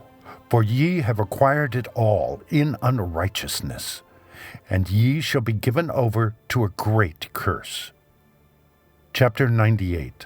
Self-indulgence of sinners, sin originated by man, all sin recorded in heaven, woes for the sinners. And now I swear unto you, to the wise and to the foolish, for ye shall have manifold experiences on the earth. For ye men shall put on more adornments than a woman, and colored garments more than a virgin, in royalty and in grandeur and in power, and in silver and in gold and in purple, and in splendor and in food they shall be poured out as water. Therefore they shall be wanting in doctrine and wisdom, and they shall perish thereby together with their possessions, and with all their glory and their splendor, and in shame and in slaughter and in great destitution their spirits shall be cast into the furnace of fire. I have sworn unto you, ye sinners, as a mountain has not become a slave, and a hill does not become the handmaid of a woman, even so sin has not been sent upon the earth, but man of himself has created it, and under a great curse shall they fall who commit it. And barrenness has not been given to the woman, but on account of the deeds of her own hands she dies without children. I have sworn unto you, ye sinners, by the Holy Great One, that all your evil deeds are revealed in the heavens, and that none of your deeds of oppression are covered and hidden. And do not think in your spirit, nor say in your heart, that ye do not know, and that ye do not see, that every sin is every day recorded in heaven in the presence of the Most High. From henceforth ye know that all your oppression wherewith ye oppress is written down every day till the day of your judgment. Woe to you, ye fools! For through your folly shall ye perish, and ye transgress against the wise, and so good hap shall not be your portion. And now know ye that ye are prepared for the day of destruction. Wherefore do not hope to live, ye sinners, but ye shall depart and die, for ye know no ransom. For ye are prepared for the day of the great judgment, for the day of tribulation and great shame for your spirits. Woe to you, ye obstinate of heart, who work wickedness and eat blood. Whence have ye good things to eat and to drink and to be filled? From all the good things which the Lord, the Most High, has placed in abundance on the earth. Therefore ye shall have no peace. Woe to you who love the deeds of unrighteousness. Wherefore do ye hope for good hap unto yourselves? Know that ye shall be delivered into the hands of the righteous, and they shall cut off your necks and slay you, and have no mercy upon you. Woe to you who rejoice in the tribulation of the righteous, for no grave shall be dug for you. Woe to you who set at naught the words of the righteous, for ye shall have no hope of life. Woe to you who write down lying and godless words, for they write down their lies, that men may hear them, and act godlessly towards their neighbor. Therefore they shall have no peace, but die a sudden death. Chapter 99. Woes pronounced on the godless, the lawbreakers, evil plight of sinners in the last days, further woes. Woe to you who work godlessness, and glory in lying, and extol them. Ye shall perish, and no happy life shall be yours. Woe to them who pervert the words of uprightness, and transgress the eternal law, and transform themselves into what they were not, into sinners. They shall be trodden under foot upon the earth. In those days make ready, ye righteous, to raise your prayers as a memorial, and place them as a testimony before the angels, that they may place the sin of the sinners for a memorial before the Most High.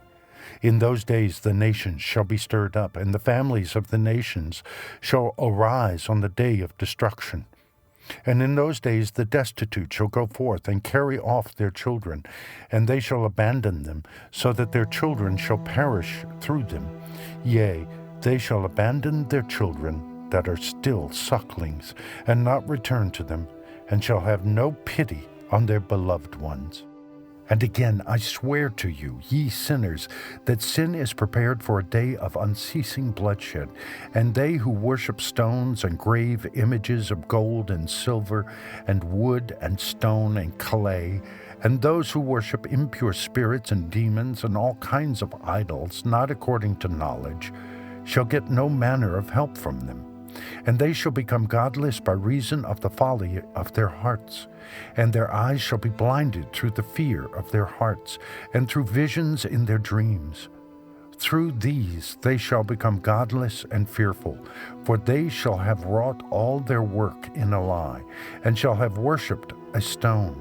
Therefore in an instant shall they perish. But in those days blessed are all they who accept the word of wisdom and understand them, and observe the paths of the Most High, and walk in the path of his righteousness, and become not godless with the godless, for they shall be saved. Woe to you who spread evil to your neighbors, for you shall be slain in Sheol. Woe to you who make deceitful and false measures, and to them who cause bitterness on the earth, for they shall thereby be utterly consumed.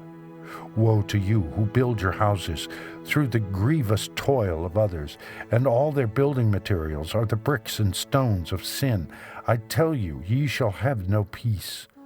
Woe to them who reject the measure and eternal heritage of their fathers, and whose souls follow after idols, for they shall have no rest.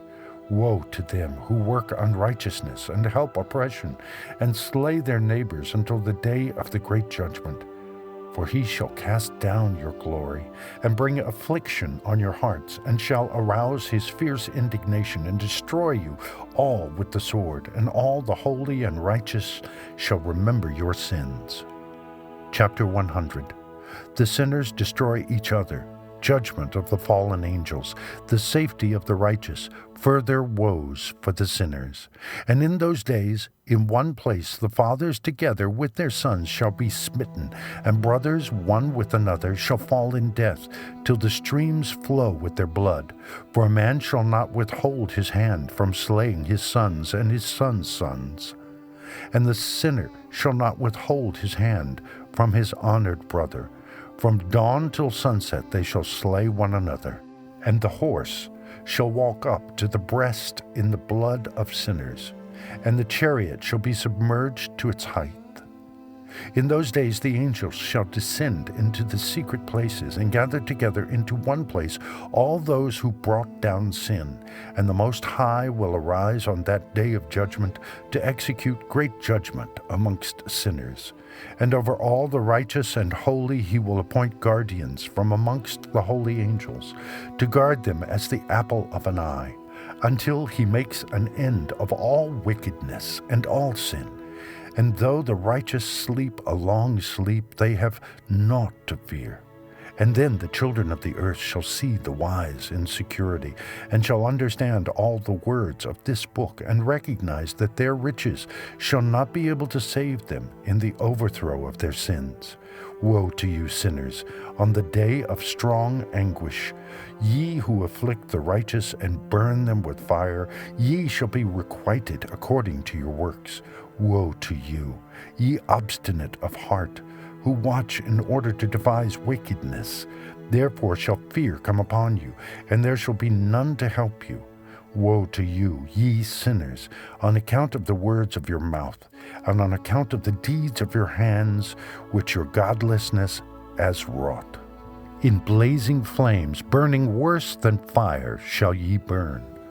And now, know ye that from the angels he will inquire as to your deeds in heaven, from the sun and from the moon and from the stars, in reference to your sins, because upon the earth ye execute judgment on the righteous, and he will summon to testify against you every cloud and mist and dew and rain, for they shall all be withheld because of you from descending upon you, and they shall be mindful of your sins. And now give presents to the rain, that it be not withheld from descending upon you, nor yet the dew when it has received gold and silver from you, that it may descend.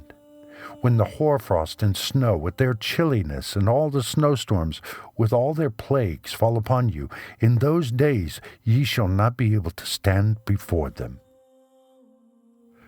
Chapter 101. Exhortation to the fear of God. All nature fears him, but not the sinners.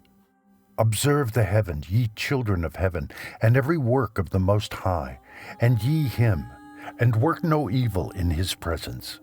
If he closes the windows of heaven, and withholds the rain and the dew from descending on the earth on your account, what will ye do then? And if he sends his anger upon you because of your deeds, ye cannot petition him. For ye spake proud and insolent words against his righteousness. Therefore ye shall have no peace.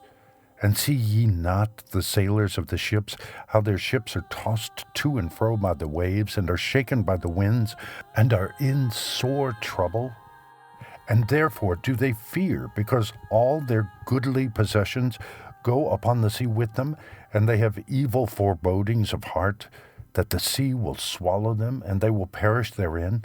Are not the entire sea, and all its waters, and all the movements, the work of the Most High?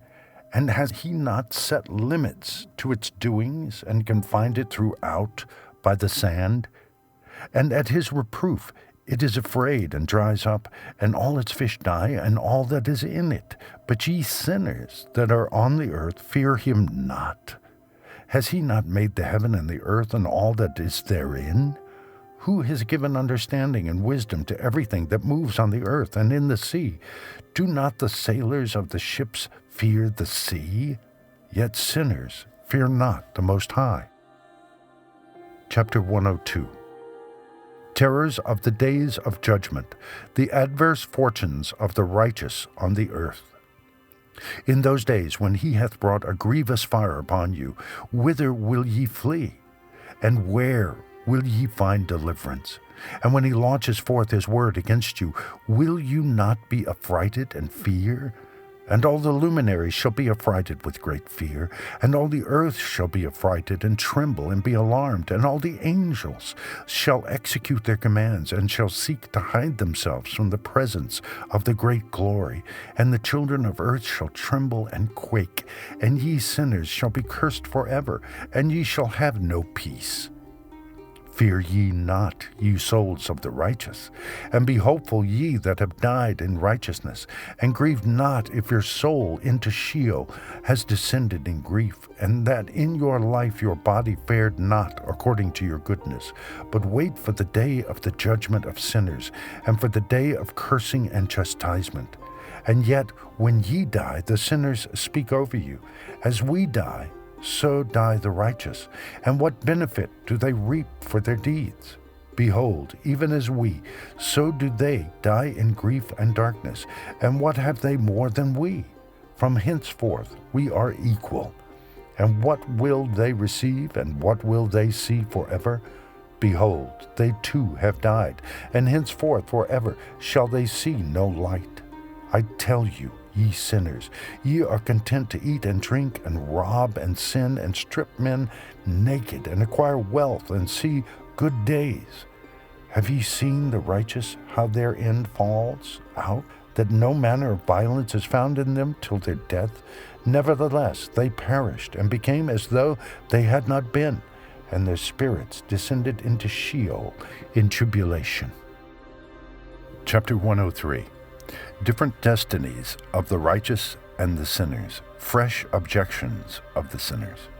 Therefore, I swear to you, the righteous, by the glory of the great and honored and mighty one in dominion, and by his greatness I swear to you, I know a mystery, and have read the heavenly tablets, and have seen the holy books, and have found written therein and inscribed regarding them, that all goodness and joy and glory are prepared for them, and written down for the spirits of those who have died in righteousness, and that manifold good shall be given to you in recompense for your labors, and that your lot is abundantly beyond the lot of the living. And the spirits of you who have died in righteousness shall live and rejoice, and their spirits shall not perish, nor their memorial from before the face of the Great One, unto all the generations of the world. Wherefore no longer fear their contumely.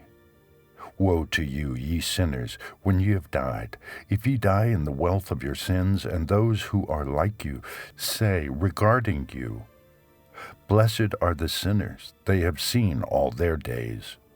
And how they have died in prosperity and in wealth, and have not seen tribulation or murder in their life, and they have died in honor, and judgment has not been executed on them during their life. Know ye that their souls will be made to descend into Sheol, and they shall be wretched in their great tribulation, and into darkness and chains and a burning flame, where there is grievous judgment, shall your spirits enter. And the great judgment shall be for all the generations of the world. Woe to you, for ye shall have no peace. Say not in regard to the righteous and good who are in life, In our troubled days we have toiled laboriously and experienced every trouble, and met with much evil, and been consumed, and have become few, and our spirits small. And we have been destroyed, and have not found any to help us, even with the word. We have been tortured and destroyed, and not hoped to see life from day to day. We hoped to be the head, and have become the tail. We have toiled laboriously and had no satisfaction in our toil, and we have become the food of the sinners and the unrighteous, and they have laid their yoke heavily upon us. They have had dominion over us that hated us and smote us, and to those that hated us we have bowed our necks, but they pitied us not. We desired to get away from them, that we might escape and be at rest, but found no place whereunto we should flee and be safe from them. And our complaint to the rulers in our tribulation, and cried out against those who devoured us, but they did not attend to our cries, and would not hearken to our voice. And they helped those who robbed us and devoured us, and those who made us few, and they concealed their oppression. And they did not remove from us the yoke of those that devoured us, and dispersed us, and murdered us. And they concealed their murder, and remembered not that they had lifted up their hands against us. Chapter 104. Assurances given to the righteous, admonitions to sinners, and the falsifiers of the words of uprightness. I swear unto you that in heaven the angels remember you for good before the glory of the Great One, and your names are written before the glory of the Great One. Be hopeful, for aforetime ye were put to shame through ill and affliction, but now ye shall shine as the lights of the heaven. Ye shall shine, and ye shall be seen, and the portals of heaven shall be opened to you. And in your cry for judgment, and it shall appear to you. For all your tribulation shall be visited on the rulers, and on all who helped those who plundered you. Be hopeful, and cast not away your hope, for ye shall have great joy as the angels of heaven. What shall ye be obliged to do? Ye shall not have to hide on the day of the great judgment, and ye shall not be found as sinners. And the eternal judgment shall be far from you for all the generations of the world. And now fear not, ye righteous, when ye see the sinners growing strong and prospering in their ways. Be not companions with them, but keep afar from their violence, for ye shall become companions of the hosts of heaven. And although ye sinners say, all our sins shall not be searched out, and be written down, nevertheless they shall write down all your sins every day. And now I show unto you that light and darkness, day and night. See all your sins. Be not godless in your hearts, and lie not, and alter not the words of uprightness, nor charge with lying the words of the Holy Great One, nor take account of your idols. For all your lying and all your godlessness issue not in righteousness, but in great sin. And now I know this mystery, that sinners will alter and pervert the words of righteousness in many ways, and will speak wicked words, and lie, and practice great deceits, and write books concerning their words. But when they write down truthfully all my words in their languages, and do not change or minish aught from my words, but write them all down truthfully, all that I first testified concerning them, then I know another mystery, that books will be given to the righteous and the wise to become a cause of joy and uprightness and much wisdom. And to them shall the books be given, and they shall believe in them and rejoice over them. And then shall all the righteous who have learnt therefrom all the paths of uprightness be recompensed.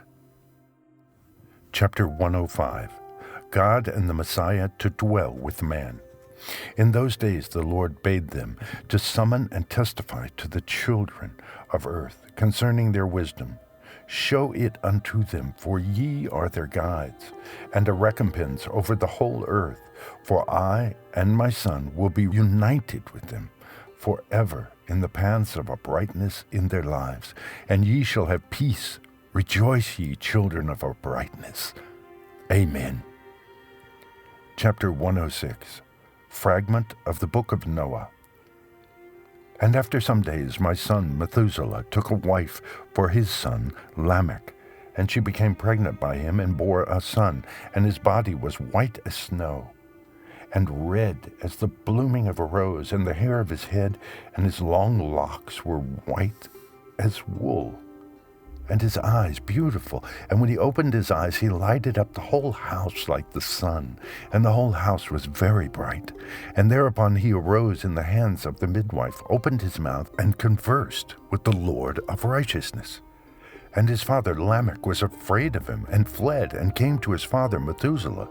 And he said unto him, I have begotten a strange son, diverse from and unlike man, and resembling the sons of God of heaven.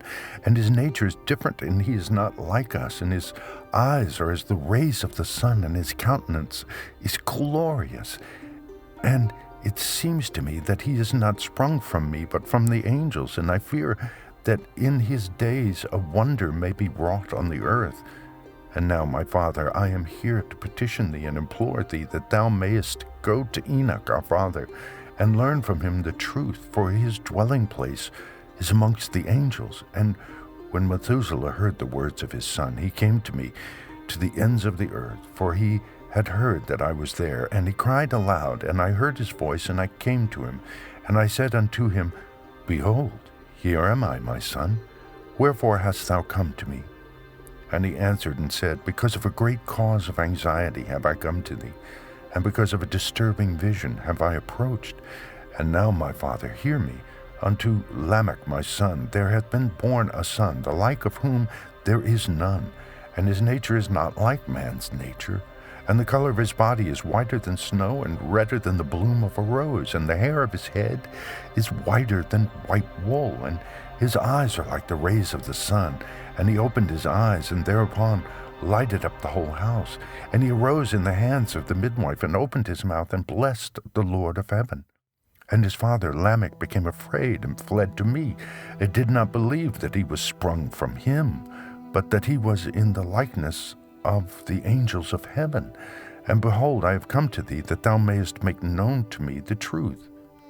And I, Enoch, answered and said unto him, The Lord will do a new thing on this earth, and this I have already seen in a vision, and make known to thee that in the generation of my father Jared, some of the angels of heaven transgressed the word of the Lord, and behold, they commit sin and transgress the law, and have united themselves with women, and commit sin with them, and have married some of them, and have begot children by them.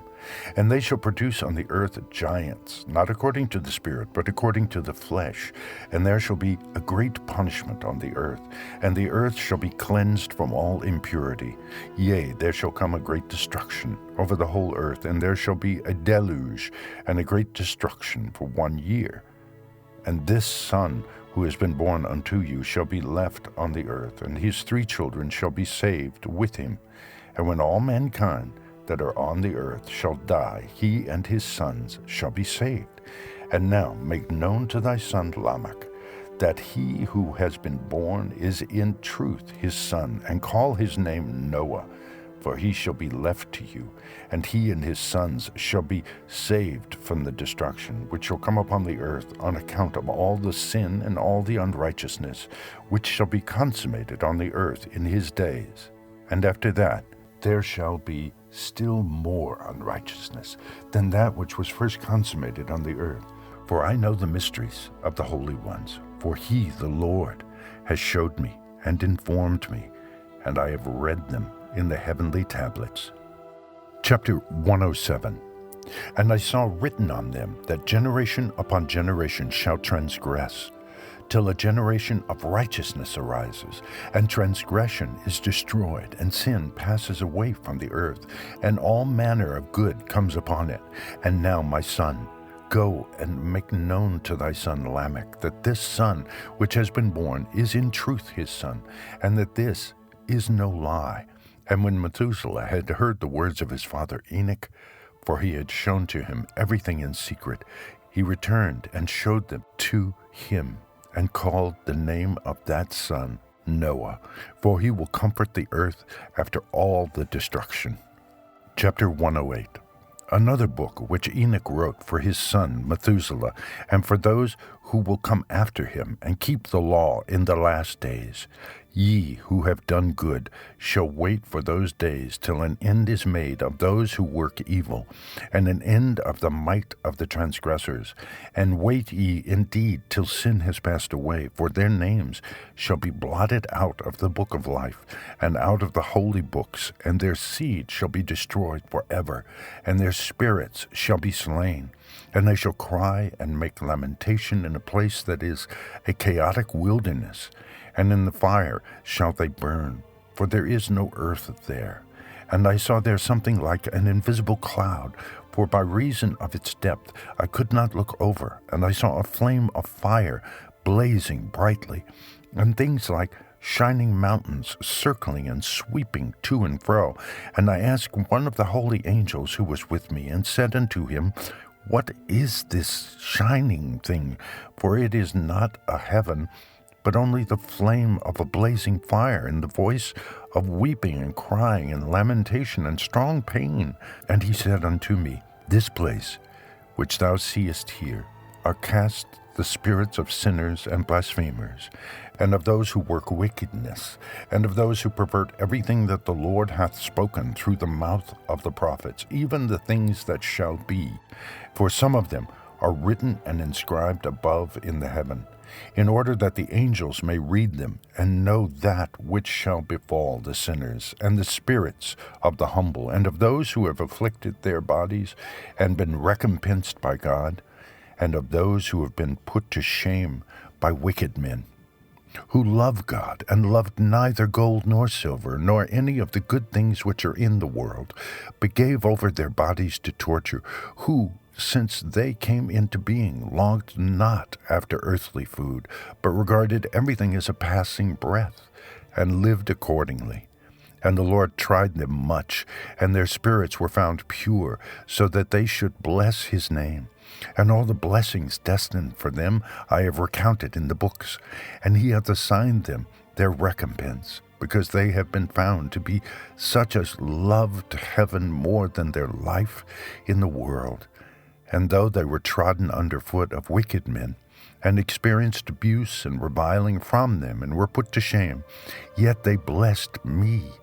And now I will summon the spirits of the good who belong to the generation of light, and I will transform those who were born in darkness, who in the flesh were not recompensed with such honor as their faithfulness deserved. And I will bring forth in shining light those who have loved my holy name, and I will seat each on the throne of his honor, and they shall be resplendent for times without number, for righteousness is the judgment of God. For to the faithful he will give faithfulness in the habitation of upright paths. And they shall see those who were born in darkness led into darkness, while the righteous shall be resplendent. And the sinners shall cry aloud, and see them resplendent. And they indeed will go where days and seasons are prescribed for them. Thanks for watching the Ethiopian Book of Enoch 1. We post interesting topics often, so please subscribe to our channel, Mysteries Beyond the Open Gate.